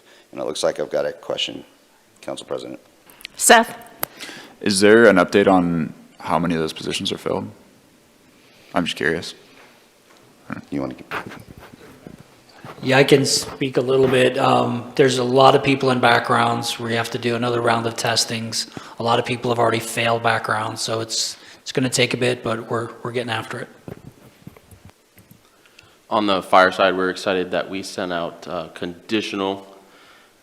Last week, we will have 5. One has completed background. The other 5 are starting background currently. So that would fill our 6 positions, and then we'll go through the standardized process that we have for that. Thanks for the question. So economic development is one of those items, if you look through your strategic plan, a very healthy goal. There are so many different initiatives in the strategic plan, and one of those I think is important to note, and through some of these things I wanted to highlight, but they're in their work plan itself, is through the city, we are very poised to establish a business-friendly culture, both from a standpoint of our city, my city colleagues, and you as a council, establishing policies that are sending a message that we are friendly to our entrepreneurs and to our business community. One such thing is your support of the Main Street program is an example of you saying, you know what, business is important to us, small business is important to us, and you've actually provided resources to make some of that happen. There are many other things that will be discussed. One of those is an incubator, where that's going to be a future discussion item. But all of those things, when you look at that and you make a determination on your policy, you as a policy board are creating a culture that will help define Grants Pass and how we look at entrepreneurs in our community. Expanding and marketing and promotion initiatives focused on events. One of the things that I just wanted to highlight is we are very much in partnership with the community. We have a number of different programs, but each one of the programs that we're associated with have been extremely successful, but we do support the Tourism Advisory Committee, other programs. We had a great event this weekend that was just exciting. I know Councilor Riker and Councilor Benham were there for sure. Councilor King, I remember seeing him there also, to the Dollar Mountain ribbon cutting. That was, the energy that was there was just insane. And the amount of people, I don't know how many people, it was way over 100 people. It was just packed. It was absolutely incredible. I hiked the trails after the ribbon cutting, and it is, if you definitely, all of you need to go out there and check that out. And Bradley and Josh and his team, and you as policy board, this has been something that's been going on for over 10 years probably, and we finally got it, and it's just so exciting. So I would really want to thank our dedicated staff and you as a council and a board, being able to take something that was a dream and make it into reality, and the energy and enthusiasm. It's just, those kind of things are really what define a great community, and we've got it. So I greatly appreciate that. I don't know if any of the council members want to mention anything about that event, but it was a great event. Okay. Okay. Ditto. I heard ditto. Okay. You didn't turn your mic on, but I want that on record. Ditto. Ditto. Okay. So one of the things we've been focusing on, and it's not all about just infrastructure, but we've been trying to work with the state and our local area to try to develop Spalding Industrial Park. We're looking at funding opportunities to help with the infrastructure challenges that they have, and also just trying to get an idea of what type of lands are available, and working with a number of different people, including an industrial lands group that have been meeting. They've been meeting here. They've had a few meetings. I've attended some of those, and it's great to actually have a group associated with the industrial lands that we have. It's just another step forward in us trying to market our employment land that we have. So mentioned briefly the development of a culture that will help define how we deal with entrepreneurs and our economic development program itself. And we've got such a great groundswell of energy that's occurring through Main Street, through Million Cups, through Innovation Hub discussions, that it's neat to be a part of this. And I'm really pleased that Grants Pass from a city was a part of helping to develop Main Street program from way back when, and people like Councilor Benham, who's spent a lot of time, energy, and probably his own money in helping get Main Street off the ground, to council identifying important aspects of economic development and focusing on that. I've heard multiple times from you on the dais that you ran to be economic development focused, and it's starting to happen. So it's really neat to see all of these pieces come together and where we might be a year from now. All part of quality of life is art also, and it's great that we've worked with COPA, We've developed different murals in the Beaver Alley, and we're continuing to talk about different artwork. And it's wonderful that we continue to expand that, because people do like, when they're down in the downtown area, to be able to walk around and look at that kind of artwork. So when it comes to implementing an economic opportunity attractive strategy, we've got an urban renewal agency. That's something that some communities don't have. Some communities have one urban renewal agency, some have multiple, but we do have one. And ours is poised to be extremely successful. We're at a point now in our urban renewal agency history that we can start thinking big and thinking catalyst projects, similar to the North Star project we're talking about up here, where we're going to be looking at an opportunities plan. And that's going to be exciting. We've also looking at grants that the Urban Renewal Agency has provided, and that's a great tool that we're utilizing to help increase diversification of our economic activity. So reinforce a single point of contact at the city to better serve business community in the downtown area. One of the things we've done over the past year is we've hosted multiple downtown merchant meetings. That has really helped just in us showing that we care. We want to hear about what's going on. And we've also partnered with Main Street on multiple meetings of theirs and tried to work together as a team. And that team approach, I think, is allowing us to go way further than we could all by ourselves. We've reviewed 6 urban renewal agency grant applications for building and rehabilitation. The wonderful thing about the urban renewal agency grants is it takes a small amount of public dollars and it incentivizes a large amount of private investment. So for a small amount of public dollars, you're incentivizing a large amount of private investment. That's what urban renewal agency is about, and we're doing it with our grant programs that we have.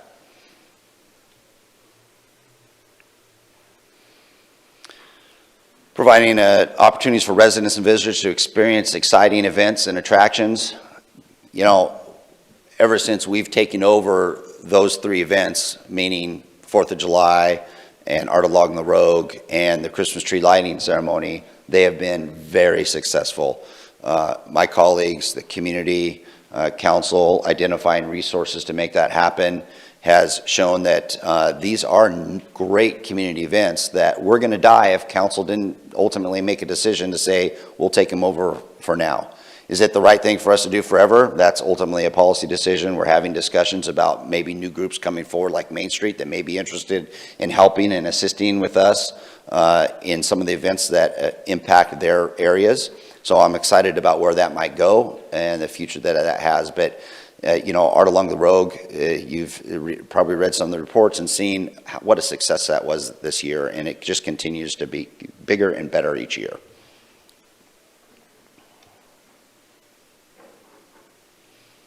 Another thing that builds community that was extremely successful is we did host movies in the park. They were in August, and we're also beginning to build little library kiosks for playground locations. And again, all these little details really help show what type of community we are and how we value the life experience that your residents, your constituents have living in Grants Pass. So this is exciting when it comes to housing and homelessness. You know, so many times we hear about the need for housing. Well, it's exciting when you think about all the houses and the future houses we have on the books, but here are just a few that are happening in this year. We've got Chrisman with a 51-unit Nebraska Trail apartment complex. That was formerly city-owned. That is something that the city incentivized over 50 homes to happen, and that wouldn't have happened without the city's leadership. 36-unit Hillcrest Veterans Village, using approximately $800,000 of ARPA dollars granted by the city. Broke ground. Another unit, 36 units, that wouldn't have happened without the city's contributions. 68-unit Allen Creek Crossing project, using $3 million ARPA grant for a 4-acre parcel development, and that's, again, something incentivized by the city. You are showing to be a real leader in trying to address some of the housing issues that we have within our community. We have a 20-unit Scoville senior cottage. using 749 urban renewal agency grants, 133-unit Allenwood mixed income project that you're looking at, and then 21-unit Fruitdale Cottage project using $800,000 of ARPA grant dollars. These are all incentivized by you as a policy board, and this makes a real difference in addressing the housing needs of our community.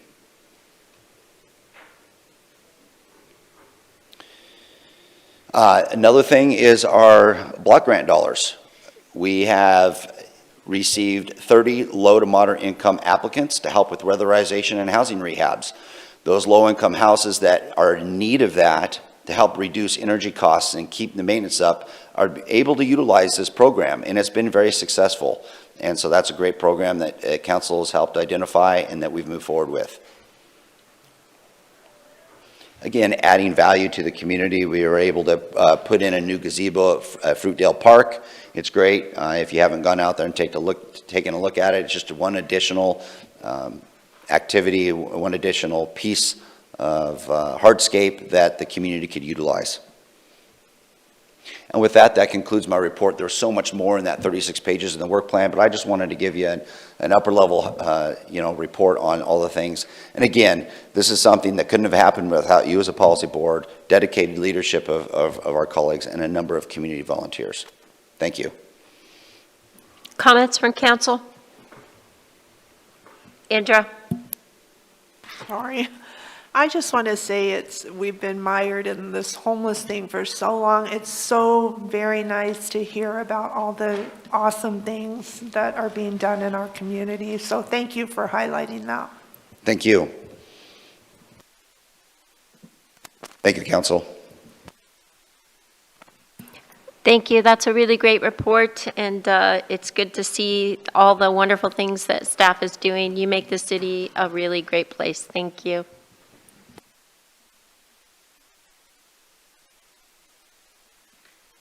And up next on our agenda, we have a presentation. It is, if I can grab it, Hillcrest Drive, Beacon Hill surplus property partition update.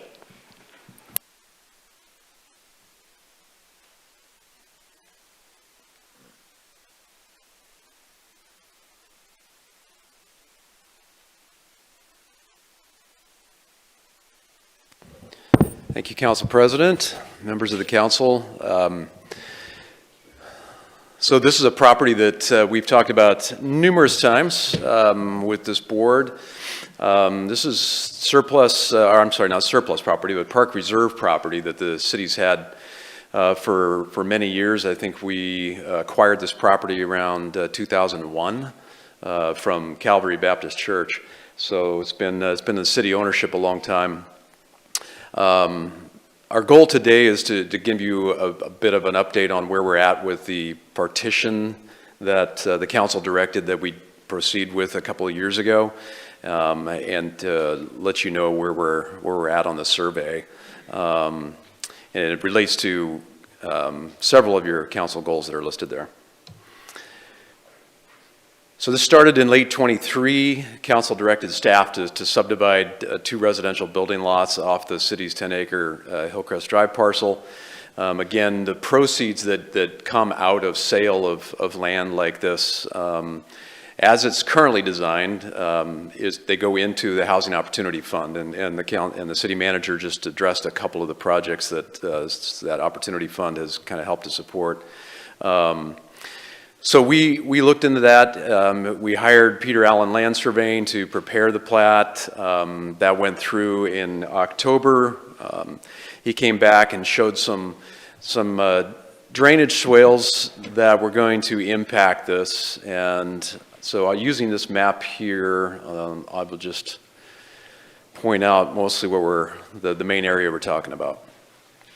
So here's I-5 that kind of runs along the western and southern portion of our property, and then Hillcrest Drive runs along the north boundary, and then Beacon along the east. So there's several houses existing, as you know, if you've been out to that area. The council back in '23 talked about these blue boxes There's 1, 2 that are on Hillcrest, and then there's another one here on Beacon. Talked about potentially partitioning those 3 off for sale.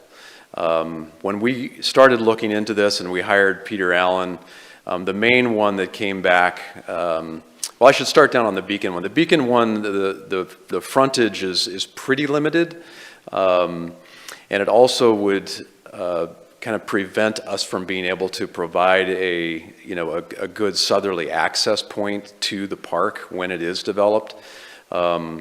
So that one kind of got taken out of the picture because, most of the people that will visit this park in the future presumably are going to come from the south, and so eliminating the opportunity for the city to control that access point on the south, we thought would not really be in the best interest of getting people into the future park. So we kind of focused in on these 2 lots on the north.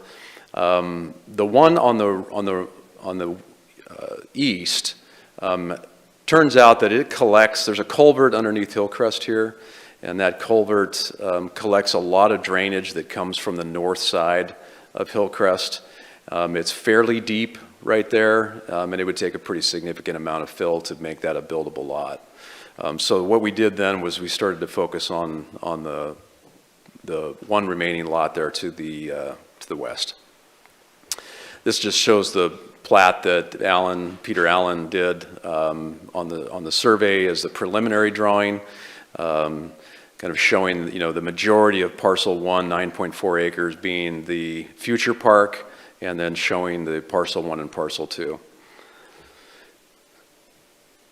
So as I just mentioned, that parcel 3, we sent a council memo and kind of recommended that we not pursue that, and that maybe the city consider kind of putting a hold on the project until we can do more outreach on the park.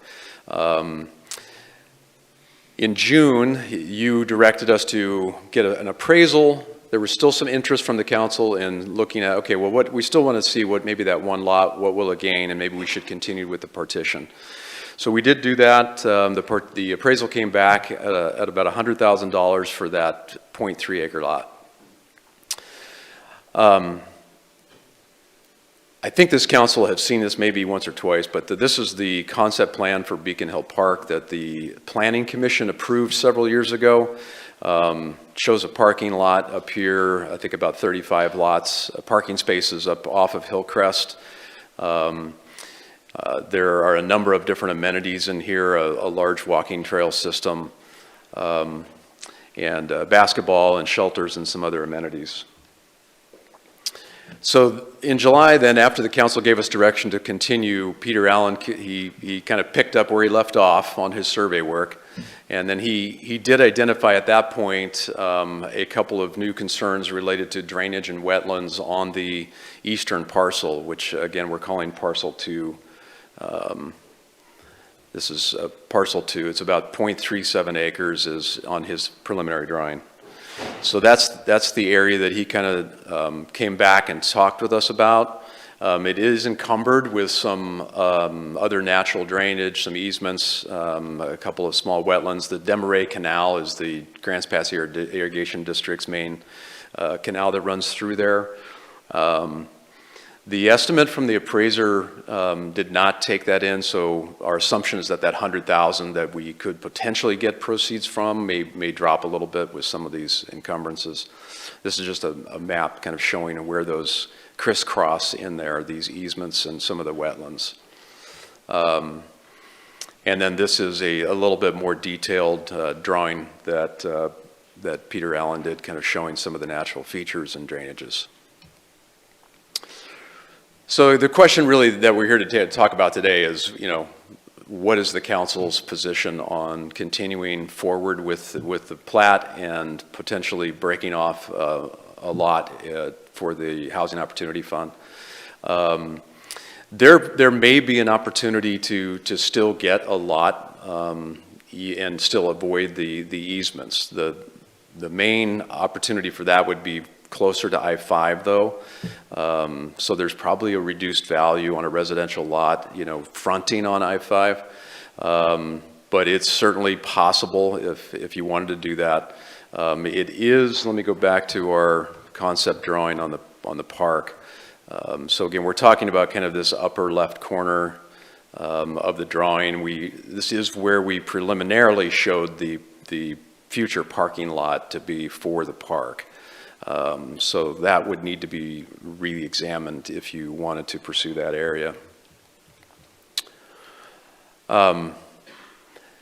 So after looking at those options, talking to Peter Allen, at this point, staff does recommend suspending the survey at this time. We'd like to kind of re-engage the community, since it's been over 6 years that we did our survey, to ask them what kind of amenities they'd like to see in Beacon Hill Park, and get that input and then come back to you with what we learned from that.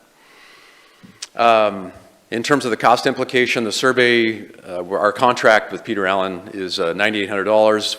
We've incurred about $3,000 to date. So if we stopped right now, there would be about $6,800 unspent on that. That amount doesn't include the full amount of money that would take to make the lot to the point where we could list it as just ready to go, so somebody could put it on the market and sell it. We would still need to go through the recording fees and deeds and probably a few other site improvements that would be needed in order to get that. So there's some other costs that would be included above and beyond the $9,800. The budget for this is our LB 6388. That's our surplus property sales, and as of today, we've got just a little over $340,000 in that account. So here's a few call to action items. You could direct us to continue with the partition survey and ready parcel 2 for listing, whether that's parcel 2 where it was shown or an alternate location. We could suspend the survey, proceed with that public engagement. We could suspend the survey with no action at this point in time. The Beacon Hill Park does have its own dedicated capital fund. I think there's about $550,000 in there. So, but so it's not enough to go and build the park by any means today. We're still gonna have to focus on some fundraising, some identifying some other resources for that. But it is enough to proceed with some public engagement, potentially put in some walking trails, and at least get some of the activity started on the park. And then we could put this on a future agenda if you want to talk more about it or take no action. So that's staff's report. Rick, and then Joel? Thank you, Brad. I'd be in favor of number 2, suspend the survey and proceed with public engagement. And one thing I would be interesting to see is what would be some of the different ideas for those 2 parcels. For instance, if we would be looking at selling to an adjacent property owner, that would entail a property line adjustment rather than a partition. And we might be able to get the same value or even more by such an action. But the property line adjustment would be a totally different process. And so I think looking into this further would be my direction. Thank you.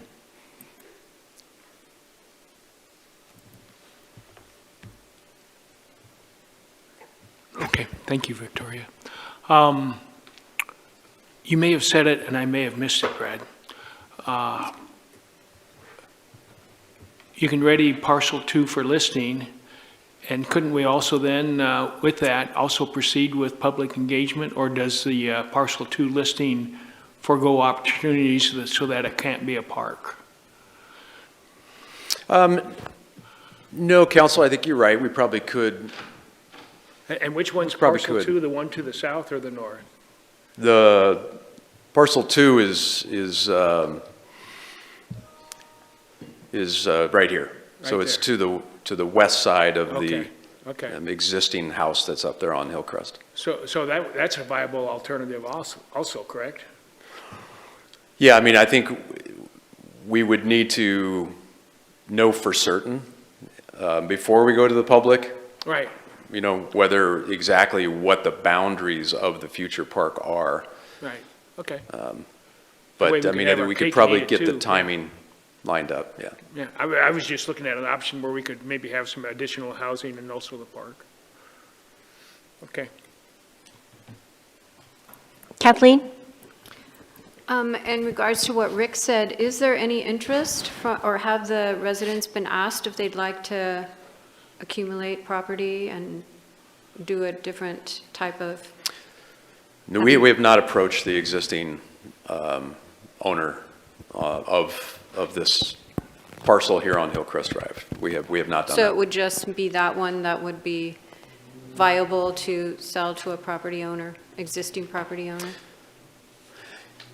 Yeah, I think so, because the other existing parcels, the lots that front Beacon, if you're going just to the west, they wouldn't, there's no contiguity, so they wouldn't, we wouldn't be able to create, just sell them a piece. I mean, parcel 3, I think it's, where we've landed is it's because of the significance of the drainage facility that goes through there and it collecting, and Josephine County actually has the easement and owns the culvert. I think, maybe Jason has more to add on that, but I think we have kind of landed where it would be helpful for the city for the future to control that, for public infrastructure and stormwater management. So then you're really talking about this area here. Again, we do have frontage on Beacon down at the south end, but as I mentioned earlier, we think that that's not wise to proceed with that because it gives us access to the park from the south side.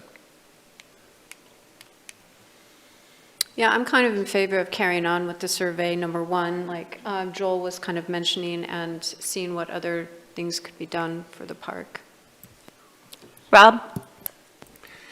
Yeah, Brett, so you mentioned there's roughly $550,000 in the LB fund for that park? Correct. For the build, okay. So, and that fund has essentially stayed the same every year? I mean, we're not building on it, correct? Correct. Okay. So, when we're talking about off-street parking and walking and biking trails, restroom, you feel that all that could be accomplished for that amount of money within the funds that we have budgeted already, right?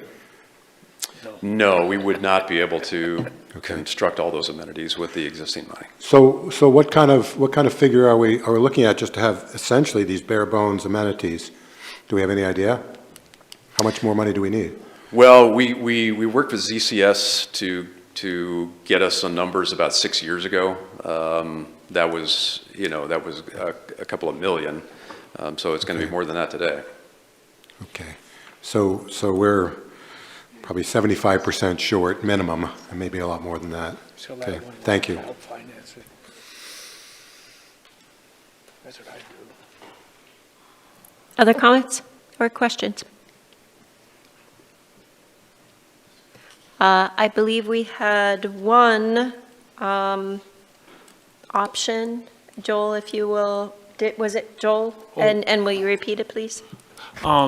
Yeah, so I was just asking us to consider selling that one lot and then going out for public engagement. It would make the park area a little smaller. It would improve housing incrementally, not by a lot, but it would also then provide some additional resources, hopefully for park development.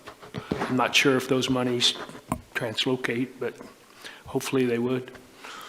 And I apologize, I think it was incorrect. I think it was Rick who, did you have direction that you gave Rick? Yeah, he did. Yeah, so could you, I was wrong. I said Joel and it was Rick. So if you could repeat your direction? I believe it was number 2 up there. On, It was to survey the community for more input on future park potentials. yes, and suspend the survey until we have that additional information. Right. And then also to include exploring the idea of adjacent property owners as well in that community outreach. Any other comments or questions? So we are discussing suspending the survey and proceeding with public engagement on Beacon Hill Park amenities. And we'll start with the roll call. We'll start with Joel. Yes? No. Yes. No. Yes. Yes. No. And I will vote yes, and so I believe that is, so, yeah, 5-3, so the motion will pass. So does staff have direction? Yes, we do. Thank you. All right, and next up on our agenda, I keep burying my paper there.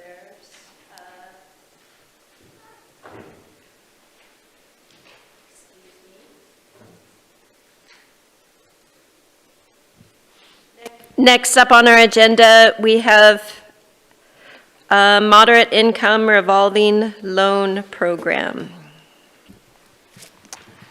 Thank you, Council President, members of the City Council, and staff. Let me go ahead and start this.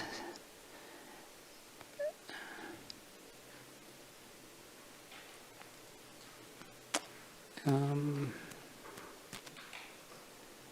think I need to look at my glasses again. I can't see. But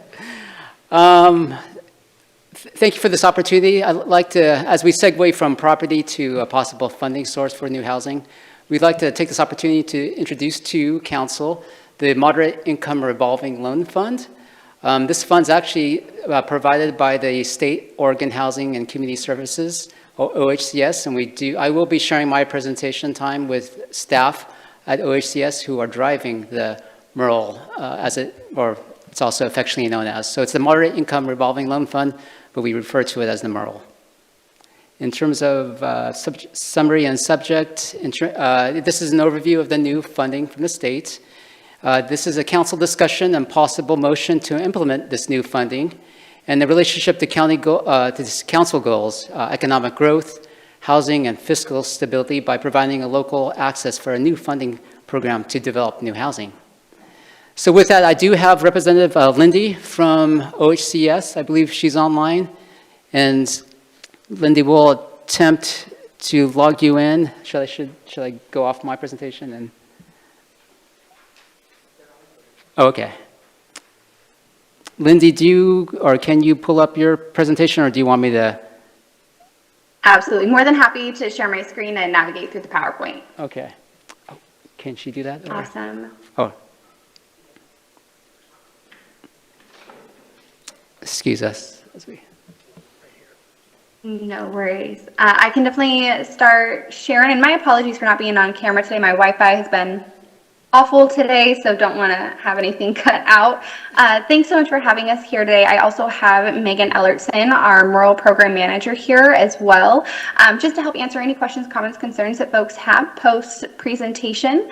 I know that we are limited on time, so I am going to try to talk through the overview as quick as possible without overwhelming folks at the same time. Linda, do you want to go ahead and share your screen? I believe we are showing it behind. Okay. Sorry, was just giving that initial spiel first. Can everyone see that PowerPoint? Mm-hmm. Yep, we can see it now. Thank you. Perfect. And I'll try to make sure to reserve enough time for you, Mark, to go through your portion, just giving that high-level overview. So getting into what MERL is, the Moderate Income Revolving Loan Program that was established by Senate Bill 1537 in the 2024 legislative session, and it's a revolving loan program to boost funding, or for cities and counties to boost housing production for moderate income Oregonians at or below 120% AMI. And there's two key components of this slide. The first being that it's for cities and counties to boost housing. So with this program, cities and counties are also called sponsoring jurisdictions once the program is live locally. And it really is for sponsoring jurisdictions to be in the driver's seat as it relates to this program. So there's a lot of flexibility within MERL and how sponsoring jurisdictions will be able to set it up as it relates to meeting the needs of your community. And that's kind of the second portion of this slide is the Oregonians at or below 120% AMI. It's really geared to help folks at that middle income population. And so with this program, again, there's a ton of flexibility. So you can implement the program at 120% AMI, or if it best meets your community needs, to set the program and the housing production at 80 or 100% AMI, absolutely workable under MURL. So a little bit more about what MURL is. It established no interest revolving loan fund, again, for cities and counties, or interchangeably spoken about as sponsoring jurisdictions, to boost that housing. And we were allocated $75 million under Senate Bill 1537, and $50 million of that is allocated in our first biennium. 20% of that initial $50 million is a rule set aside for projects, so that amounts to $10 million out of that $50 million, and then we'll get our remaining $25 million in the following biennium. We have not spent any dollars yet. We do have 2 folks that are set to be sponsoring jurisdictions who are currently working through the master agreement process with us. So that's Coos Bay and Tillamook County. Coos Bay standing this up as a city and is working with Economic Development District, I believe, in order to stand up some program elements, whereas Tillamook County is going to be the sponsoring jurisdiction for that area and is working with surrounding cities as well to potentially stand up the program with their buy-in as well. Perfect. Key stakeholders in a MURL program. OHCS in this program really acts as the loan issuer. Again, I can't emphasize this enough that the sponsoring jurisdiction, which is that the third arrow down there, which is the city or county that really stands up and establishes the local MURL program. The county tax assessor is also going to play a vital role in this program, as it is a TIF model, or a tax increment financing model. So they are going to be really vital to calculating the program fee, which we'll be able to chat about a little bit, and the project funding for how much folks would be eligible for. Then we have our project applicant as well, which is the housing developer that applies to the sponsoring jurisdiction based on the project application process that they establish. And that's going to be a developer with an eligible housing project that's applying for a project grant from that sponsoring jurisdiction.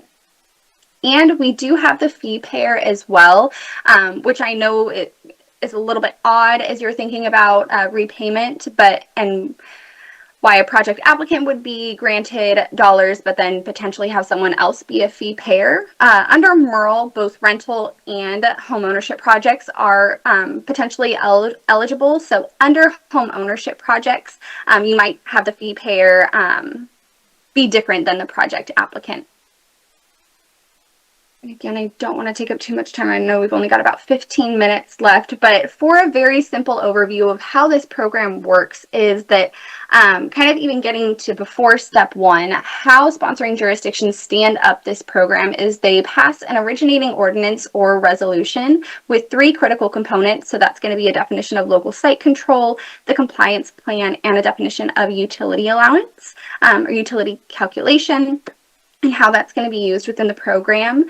Once that originating ordinance or resolution is passed, then the sponsoring jurisdiction will be able to enter into a master agreement with OHCS. And if the sponsoring jurisdiction is a city, then we'll also have to enter into an IGA or intergovernmental agreement with the county as well, to really make sure that we've encompassed that county tax assessor role as well.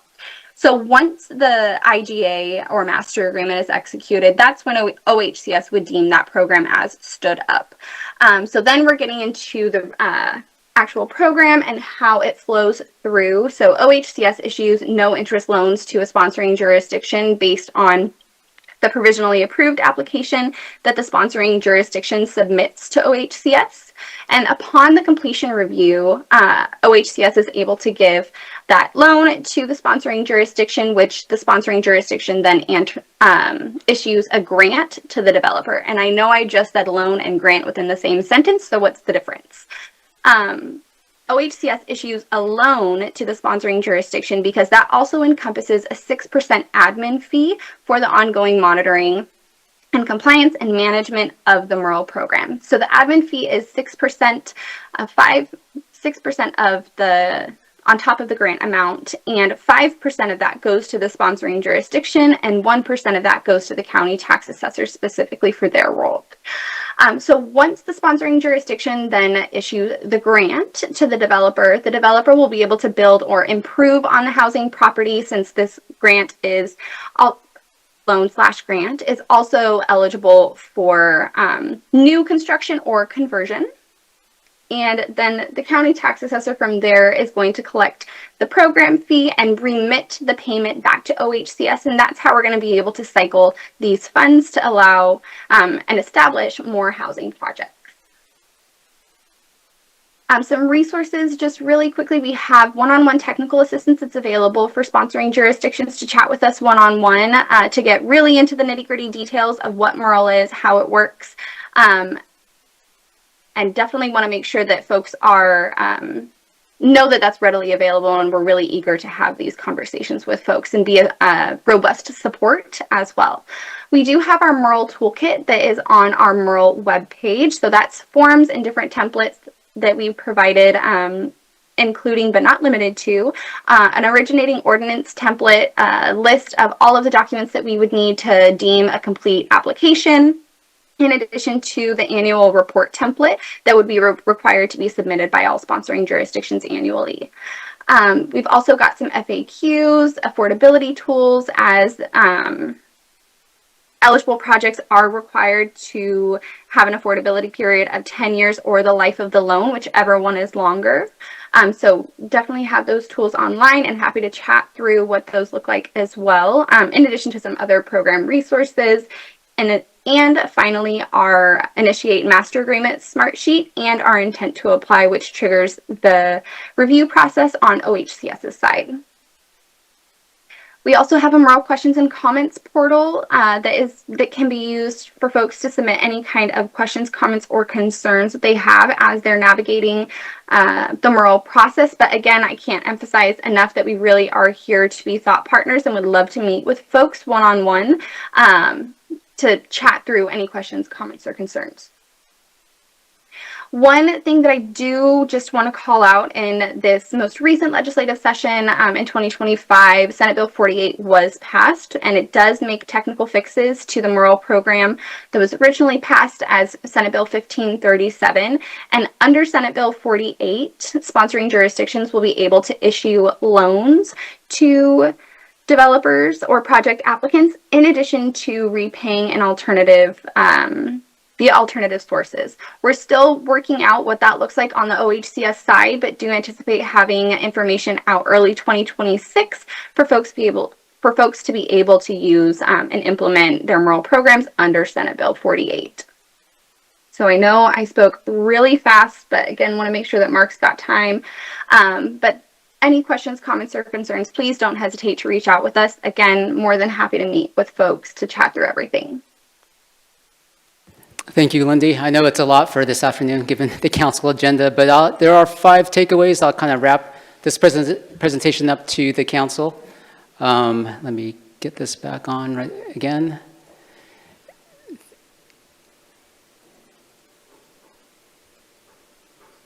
The 5 takeaways are 5 key components to understand about the MURL. I mean, this is brand new. I've been at the financing and real estate, particularly affordable housing development, funding sources, LIHTC, all kinds of deals. This is way out of the box thinking in terms of what the state is providing. So if you don't understand, I'm with you on that. But I think the key points of what I have studied and what staff has been tracking it, this is a source of gap funding. So a developer comes in, they have their source of equity, they have construction financing lined up, but they need just a little bit of source to get them over to build a project. And that's critical these days, given our interest rate environment and just lack of capital going into real estate development. This funding gap could be the difference between making a project go or not. So this is a source from the state that the city isn't providing in terms of capital or URA or anything. It's really coming from the state and facilitated by the state and supported by the state. So that's that's a good thing. The second key thing, and this is the tax increment financing part, and this is the more complex part of it, is that once a project is established and built, there is a taxable improvement value. So for example, today you have vacant land, and then tomorrow if you build on it, the value of the land will increase by this amount of money. The idea of the MURL is that you would take that increment amount, and instead of the developer paying that back to the county and the city, is that it's packaged up 10 times. And so that value is then provided to, or excuse me, that amount is provided to the developer. The developer can use that right away. They don't have to engage construction financing. They can use it and go off and start their project and then move off to other sources of funds, which then they engage to build the project. So that's a good thing. The other good thing is that they can use these funds, or they don't have to pay back to the city these funds until they get C of O, until they complete it. So that delay is important because they're not paying interest or carrying costs, but rather they have a lump source of funds up front that they can use right away. So that taxable improvement part is the kind of the heart and soul of the MURL, and that's what's different in terms of any other source of funding out there. And the fact that eventually over time, these revolving loans will be paid back to the city pays the county and the state. Other loan MURL funds will then be trickled or be available in the future, so after 10 years likely. So the idea is hopefully this is revolving and supporting itself over time. Eligible uses for this funds, it seems like OCS has kind of cleared the table. Infrastructure, construction, acquisition. So there's real value in terms of kind of the latitude of which developers can use these funds. But there is strings attached, and there is a string in terms of affordability. There's an affordability aspect that will carry throughout that period, that payment period, and that's at least 10 years. But this is targeting 120% AMI. And so what that looks like in our neck of the woods in terms of Grants Pass in Josephine County is that these are the incomes for 120% up to. So a single person that is making $67,000 to a family of 6, combined income, a gross income of $112,000 is kind of the playing field, is the target audience. And so when we look at what that translates into sales price, that could be a sales price between $300,000 and $335,000, or a rental value for a 3-bedroom up to $2,500 up to $3,000. What's interesting is that the rental value at 120% IAB is pretty darn close to market, if not a little bit better. And so this potentially could be of interest of a market rate developer. The sales price is a little bit more, there's more of a backstop on that because the sales price is 120% AMI, and the sales prices behind me is not necessarily kind of the end-all be-all, but it's going to be customized to whatever that family is bringing in. So whatever they can pay up to an amount of their 120% II. It's really one of those Zillow calculators when you type in, hey, how much can I afford? This is the price I'm looking at. This is the amount of money that I'm putting down. The calculation will calculate that in terms of a sales price. And so working with developers and understanding that sales price model under the home ownership will be critical towards when we have interested applicants. So again, 2 components. Keep in mind, this is really targeted to 120 AMI workforce housing. Pros and cons. Again, I spoke to the pros. This could be initial capital for that gap. It's likely not going to be tremendous in terms of funding everything, but it could make a difference. Another pro is there's no interest payments given from the developer. Again, the fee payments can begin after construction is completed or C of O, and they can utilize this before construction. The key critical point that the state is offering here is that they're offering not only support to staff, but they're also offering technical advisory to the developer themselves. So as much I can call Lindy, the property owner, the developer, the architect, the engineer can also utilize the technical advisory support staff from OHCS. The cons, I'll go to it right away, that deferred tax period payments. We're not seeing that for 10 years. We're instead providing that loan, that grant to the developer, but after year 10, then we realize an improved product, improved homes, we have families investing and participating in the community. So it offsets, so there's that period of time where we're not receiving those taxes. The other cons is staff time. Certainly at the origination portion, if we do have an applicant or a developer interested in applying, there's a little heavy lift. There are documents to support from the MURL in terms of getting this off the bat, but we do have to define certain things about our MURL program in terms of compliance, in terms of tracking payments and annual reporting that will take some staff time. But to OHCS's credit, they have provided both support, documents, and continued support in terms of technical advice. So we'll take full advantage of that if we have an applicant wanting to apply for the MURL. I think that's it for my presentation. Really, the alternatives is to adopt the local resolution now. It's staff's recommendation to do that. What that does is it doesn't promise anything, but it puts us one step further in terms of when a person wants to apply for the MURL. We understand although there's about 50 million available today, it will likely be first come, first serve. So if we're able to have that adopting origination resolution in front today, then if and when an applicant comes forward, we're just one step ahead. The other two alternatives are right behind me, and I see some hands up for questions. Myself and Lindy are available, and I know it's a lot for an afternoon, but we'll do our best to answer your questions. I saw Rob, then Rick. Yeah, thanks. I have a few questions. So first, one of the cons that you had on the board was staff time, and if I heard correctly earlier, there'd be a 6% admin fee on this, and 5% of that would come back to our city, right? So you would think that, I would think that would pay for the staff time, and is 5% comes back to us in admin? Right, that'd be, and Lindy, correct me if I'm wrong, that'd be sized according to the size of the grant, the loan. But right, there would be a fee that we can use for utilize. So we're being compensated for additional staff time. Okay. Right. So to me, that's not much of a negative if we're being compensated for it, but that's just my observation so far. Do the developers have to record deed restrictions like we do with low-income housing? That's correct, Councilor. That's a good question. They do. They would have to do so in terms of a rental project, a deed restriction at least 10 years. And in terms of an ownership project, there'll be a resale restriction recorded on each of those loans. And what that basically means is that and Lindy, correct me if I'm wrong, if the owner of the home wishes to sell within that 10-year period, then they would have to sell it to another qualified buyer.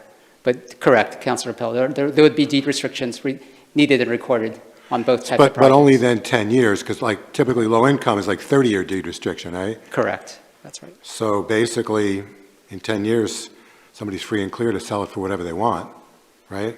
Correct. Yeah, I'm not sure how I feel about that. The other thing is, and I don't know if all the councilors really understand tax increment financing, but with our URA, which is, of course, our tax increment financing gem, so to speak, right now that's costing us about $1 million a year in our general fund that we could be using for public safety, if ballpark figures. And I'm just wondering how much are we projecting that using a tax increment financing finance method for this is going to essentially deplete or diminish our tax base for those 10 years? Like what kind of dollar figures are we talking about?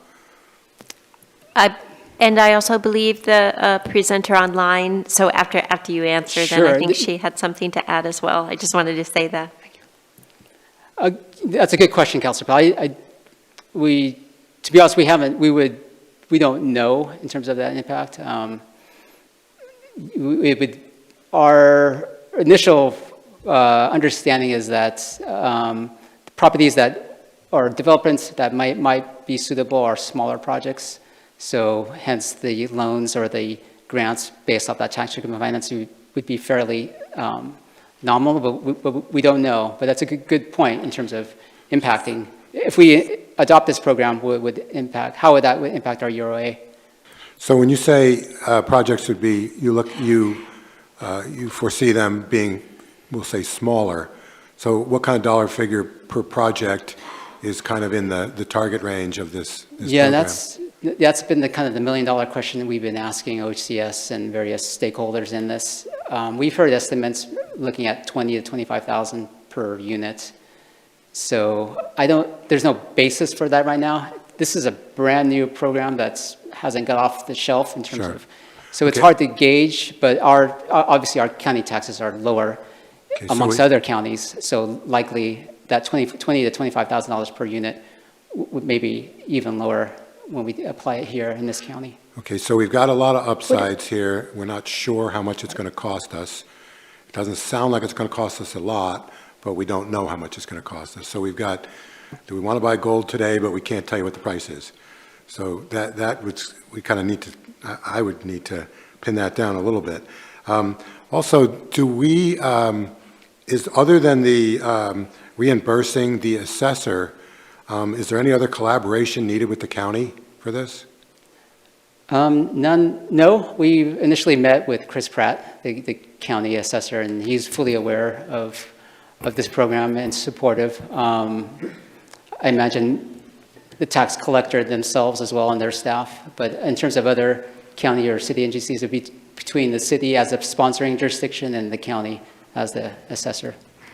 So I think, I'm sorry, I forgot her name, Yeah. the woman online. Oh, Lindy. Yeah, Lindy. She said that there was so far 2 other jurisdictions, just because it's brand new. There's been 2, what, Coos Bay and the other one, I can't remember.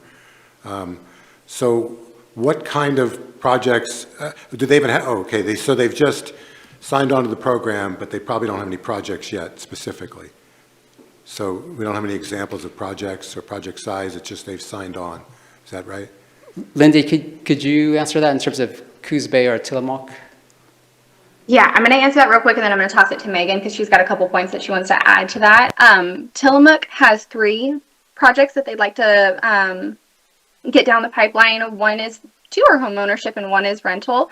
I can't remember the size off the top of my head, but let me check through the details real quick. And then Coos Bay has a very large project of potentially 400 homes that they would be submitting for.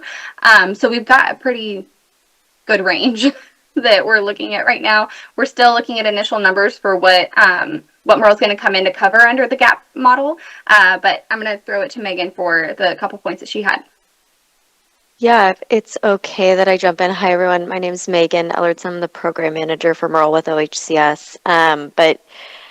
Just hearing y'all chat through some things I did want to flag in terms of like admin support pieces. I know as mentioned, there is the 5% that goes to the city or county to do the administration of this program, but we also were just approved for cities and counties to use our ORCA's capacity building grant for Merle.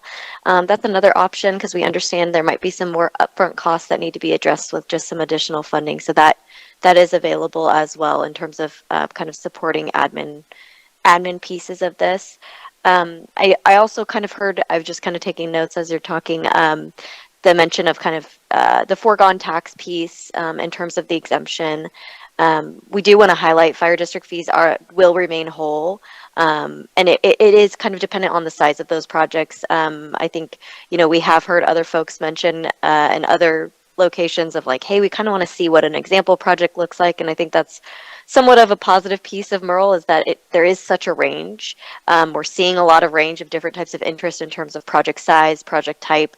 Like Lindy mentioned, right now we're seeing kind of a focus on home ownership from other interested areas. But like we mentioned, rental, home ownership, new construction, conversion, all of that is allowable in any size. But a lot of that has to do with kind of your gap and how big that is in terms of project funding, what you might see in terms of the tax, the foregone tax piece. But again, yeah, we'd love to give some example numbers. We are going to put some project examples here available pretty soon. And then also seeing some of these other folks come online here pretty quickly will give a good example of kind of the range of the project funding amount that's available. Sure. Sorry, that was a lot to jump in. Yeah, the examples are exactly what I was trying to ask or trying to picture in my mind. So examples would be great, but you just said something that I didn't follow. When you said that fire district fees or funding would remain the same, I have no idea how that's possible with tax increment financing. Can you explain what you meant by that? Yeah, so, and I think too, I know that folks have been working with the county tax assessor piece, but how, the grant gets paid back, the loan gets paid back is like in lieu of property tax improvements. And so those exemptions, there was specific parts of our legislation that wanted to ensure that the fire district fees remain whole and they don't get pulled into that exemption or those foregone taxes. So those ones specifically get pulled out to remain whole and not get pulled into the exemption piece. So I think there would take coordination. There is coordination, and I know we've worked with the Department of Revenue to kind of work with tax assessors and understanding how to pull that out specifically from the property taxes, if they choose to go down kind of the MRL and what that would look like for their tax rolls. So when you say fire district fee, so we don't have a fire district specifically, but would that also include our public safety levy? I don't think so. So if you don't have a fire district fee, it may not be applicable to you. But I'm not 100% sure if that would fall under that. If public safety would fall under fire district for your area, but if not, then it would technically not be. I guess then the examples would be really helpful, because otherwise we have no idea what the cost is going to be to us. And the cost may be minimal, but without examples, we don't have any way to know. So, but thank you. Yeah. Rick? Thank you, Matt. Could you go back to the slide that concerns the finances? Okay, so on there, no, that one, the one with the chart. So I understand this better. When you go up in that upper left-hand corner, it says first four-person household. That would, the 97,000 would be the income for that family? Correct, that would be the gross income, combined income. Okay. Do we have any calculations, because Josephine County is a depressed county, how many people could be would fit in that category? In other words, if we have nobody's in that category, then the program doesn't really have an opportunity. Do we have any input from the state or locally that who could be eligible? We don't have that data today. We could take a look in terms of those projections from the state and Portland State as far as what would, kind of household breakdown in relation to our population. We would have to take a closer look and see what those numbers are. Because I see if we're looking at a program with people pulling those kind of salaries, I think it's going to be very few and far between, but it'd be helpful to have that information. Thank you. I'm sorry, it's the maximum income. I'm sorry. Yeah, you can be on, right. Thank you, JC. Our finance director corrected me. This is the maximum income, so it's up to 97. Okay, all right, sorry thank you. about That helps me a lot. Thank you. Andrea? Yes, Wendy, I heard you say, and I quote, force cities and counties to boost housing. What do you mean by force cities? So sorry, that should be to help cities and counties boost local housing. And that is really just for us to come in and support as the loan issuer and with the technical assistance to help sponsoring jurisdictions set up this program and really stand up the housing that's best going to fit the population that is up to 120% AMI. So there's nothing in there that makes or forces cities to do anything with this? This is entirely optional for folks to stand up. There's no requirement that this program is stood up. Kathleen? So it just sounds like there's a lot of tiers here of how money is moved around and given and taken, and I'm like Rob, I'd need more solid numbers, I guess, on that, and I might want to run it by a couple of builders to see what they think about it. So I'd probably not be voting for this today. Other comments? Questions? All right, thank you. Thank you. And looking for direction from the dais?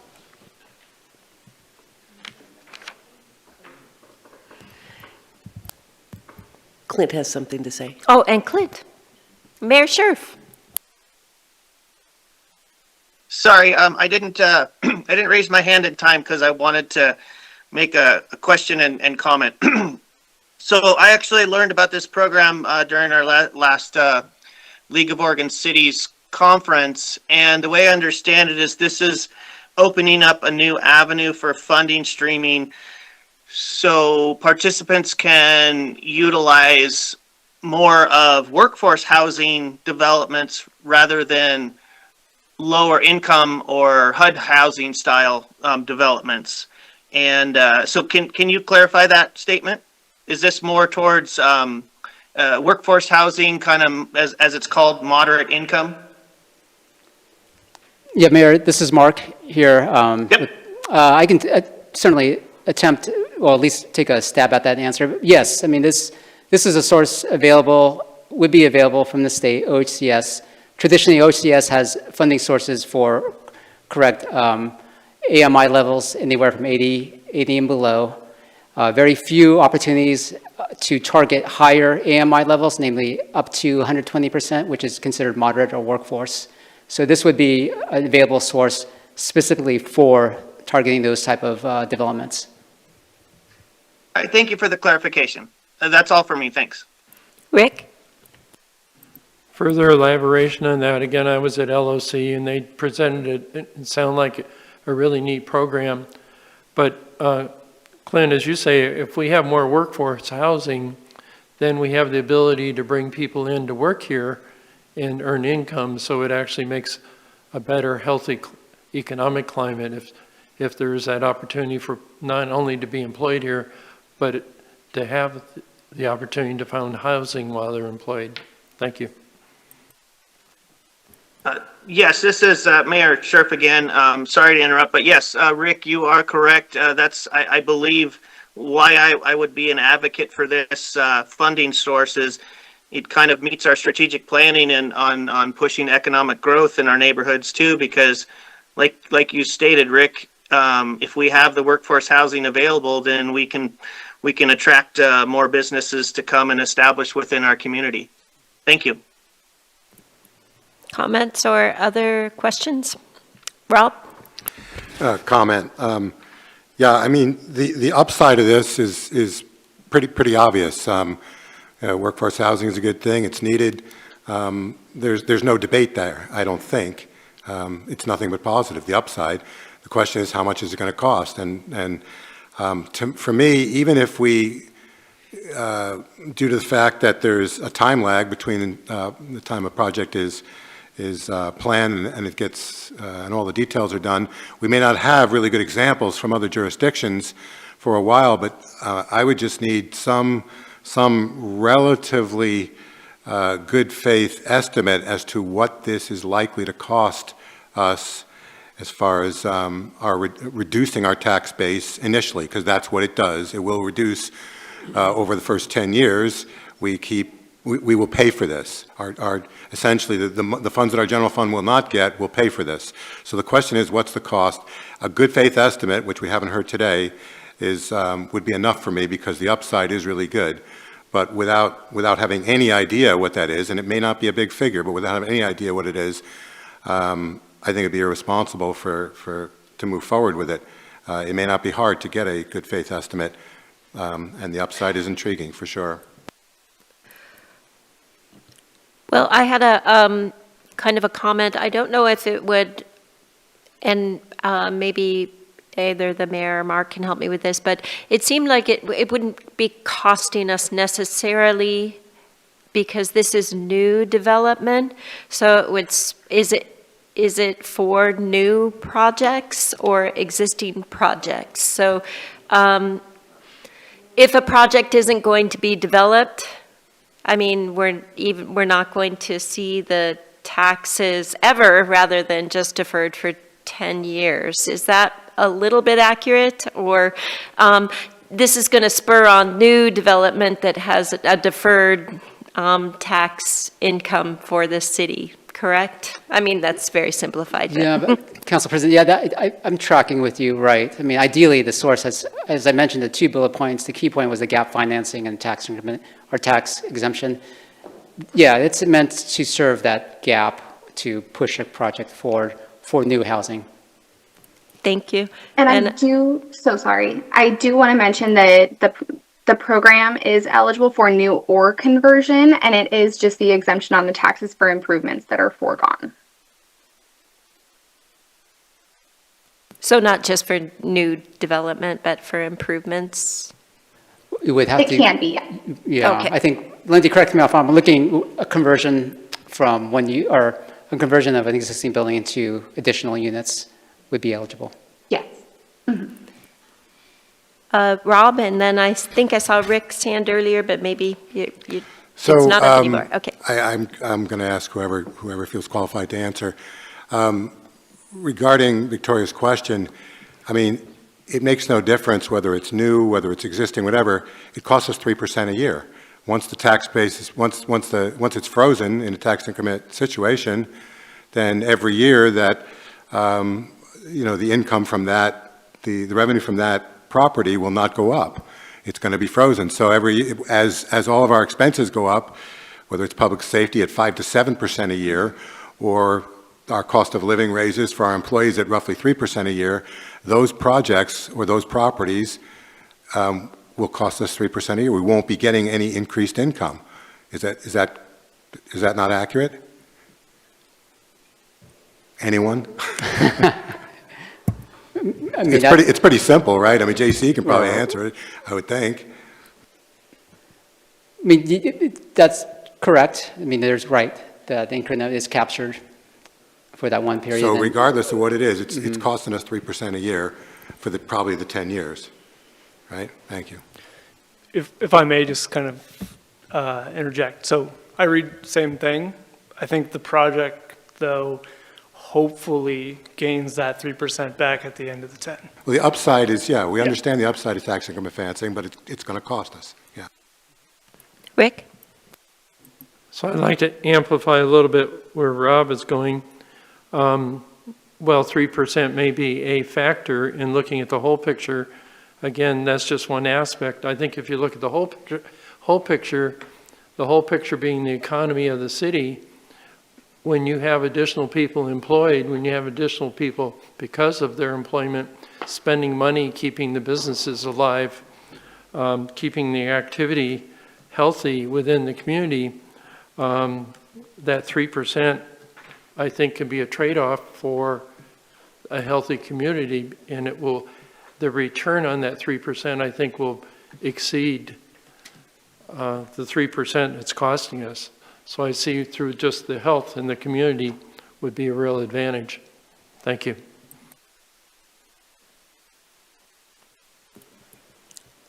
All right, other comments or questions from the dais or from Mayor?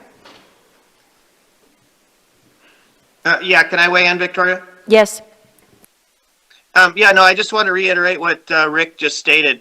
I firmly believe that the overall ROI on this loan program would exceed the actual loss in or the freezing of the increased property tax on those specific properties. And the way this program is set up, it is for a specific niche of properties and a specific niche of development. So it's not talking about freezing property tax on carte blanche across the whole development for that time period. I truly believe, as Rick said, as the overall community ROI outweighs that small cap on or small freeze on property taxes. Thank you. Thank you. Indra? Sorry, this is a question that just came to my mind. So it's up to 120%. So, and then you said it's a first come, first serve. So it could be less. So it could be much lower income. They come first. They build the lower income housing, and then there's nothing left for the upper. Could that happen? Okay, yeah, let me clarify that. I think what the first part of it, the first come, first serve is the 50 million available today from the state that is across the state allowed or eligible. And so we assume over time, it sounds like Coos Bay and Tillamook will be applying shortly as part of that 50 million bucket. That's what I meant in terms of queuing up a project that's wanting to submit for a request now, will likely have a chance at that 50 million now versus later. And then the qualifying income for either home ownership or rental, right, is the gamut, anywhere from up to 120% AMI. So a project could request a MURL request for a project targeting something less, absolutely. Does that answer your question? Yes, and then we don't know how much we might get, correct? Like, right, until a project actually comes forth in terms of a property, a development, units, improvements, costs, then we can start to calculate and work with the county on that improvement value. and we would do it on a first come, first serve? Correct, As right. people came. Yeah, because the timing is of essence, that since it's available now, we will work with an applicant wanting to, and walk with them along with the technical advisor to get them to the stage of being able to apply and secure a grant. Rick? So Matt, how does our timing today affect going forward if it's 2 weeks or 4 weeks and solidifying a position, for instance, if we want to be a candidate in that program, or if we just need more information, is another 2 or 4 weeks going to really change that opportunity? We don't have, well, I mean, the short answer is no, but there's no one, folks are knocking at the door wanting to apply for these funds. We have on kind of we have let this fund, or folks know, local developers know about this through emails and the introduction with technical, particularly on the technical advisory portion of it, and no one's kind of stepped up in terms of wanting to apply. But I'd say but a dozen folks, we've let this known locally that this is available to folks, but we just haven't had anyone step up and requesting it now.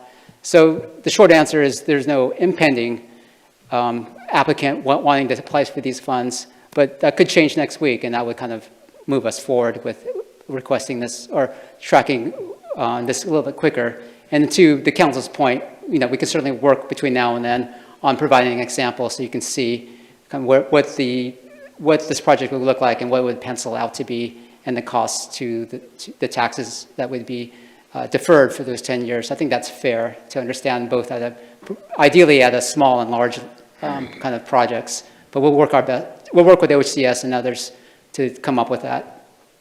Thank you. Could you tell me again if you have had developers who are interested, who have inquired about this? They have. Okay. And then they go through all the details and they don't talk to me anymore. So I'm not sure if that's, I think that's a couple things. One, it's hard to explain, and I don't blame them. But I do encourage them. There's technical advisors available at the state level. If there's a knowledge base of how to engage tax increment financing, I imagine they'd probably be more inclined. But it's a little scary. I get it. Thank you. Kathleen? Is there any mandatory, like, who gets these kind of projects, like labor workers only, or is it across the board, anybody can apply for this? My understanding is we can customize it, but at this point, there's no mandate or criteria for that. Indra? Do you know in the two examples you have that are in applying, or do they have builders already that have applied and they're ready to go? Is that what you said? Megan, I see you nodding your head. Yeah. Okay. Yeah. So Coos Bay, so that is an interesting piece of this, is Coos Bay and Tillamook kind of both came with some projects in mind.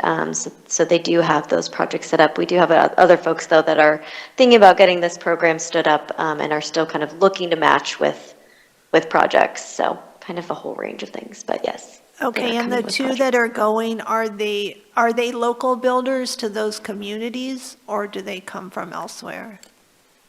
I believe so, yes. I'm not 100% sure, but I I believe they are. Linda, you can correct me if I'm wrong. I believe for the most part, I think that there are some other developers with other potential sponsoring jurisdictions, so not with the first two, that develop all around Oregon. So some developers aren't necessarily living in the community. So it's possible that there could be builders specialized in this loan that go around the state to different communities and apply for it and build that aren't from that community, is what I'm hearing, right? Oh, yeah, that'd be, I mean, that's correct. Sorry. Other But comments? the sponsoring jurisdiction does have to provisionally approve any project application first. Again, since the sponsoring jurisdictions are so very in the driver's seat for this, it doesn't come to OHCS without sponsoring jurisdiction approval first. But I would say we're not necessarily seeing that yet in what we're experiencing, the conversations we're having. So. But we have had local developers who have inquired. Thank you. Yeah, and I'd just remind council, similar to other RFPs, we can certainly structure them where they score higher for the local developers or folks. So that could be done, and it sounds like we have that latitude within our program. Rick? I think today there's a lot of unanswered questions, and I could see either answering those questions through a memo or else another workshop. Thank you. Either way, we're happy to. So are you putting forth a memo? No? I think a memo would be appropriate at this time. Okay, so I have a motion for a memo. I have a second. And, all in favor? I see thumbs up on this, as is kind of the tradition at the end of workshops. So do you have direction? Yes, great, okay. thank you. All right, thank you. Thank you, Megan and Wendy. Yes, thank you. The mayor So has his next hand up, we raised. have agenda review. Do we have any agenda review items? Yes, Rick? On the non-bargaining, I know we made direction, but I feel there's some loose ends still out there. And I guess I would like to see if the council would like to tie it all up and finish some of the undone on the non-bargaining and bring back some of the recommendations that was made by the task force and review those and see what direction the council would like to take on each individual item. Okay, so more information coming or put it on a future workshop or? I think Aaron would have a better. Oh, okay. Yeah, I think at this point, you've got a council member suggesting maybe council looking at further discussion. So I'd say that probably should be moved forward to a workshop to get different additional direction. So if there's at least 3 council members that would like to have that, then we could put that on the calendar to be scheduled. But we need to have those 3 council members that would be interested. I believe you have that. Thank you. Thank you. Other agenda items? All right, I am looking possibly for a motion to adjourn. I so move. And a second, and all in favor? We are adjourned.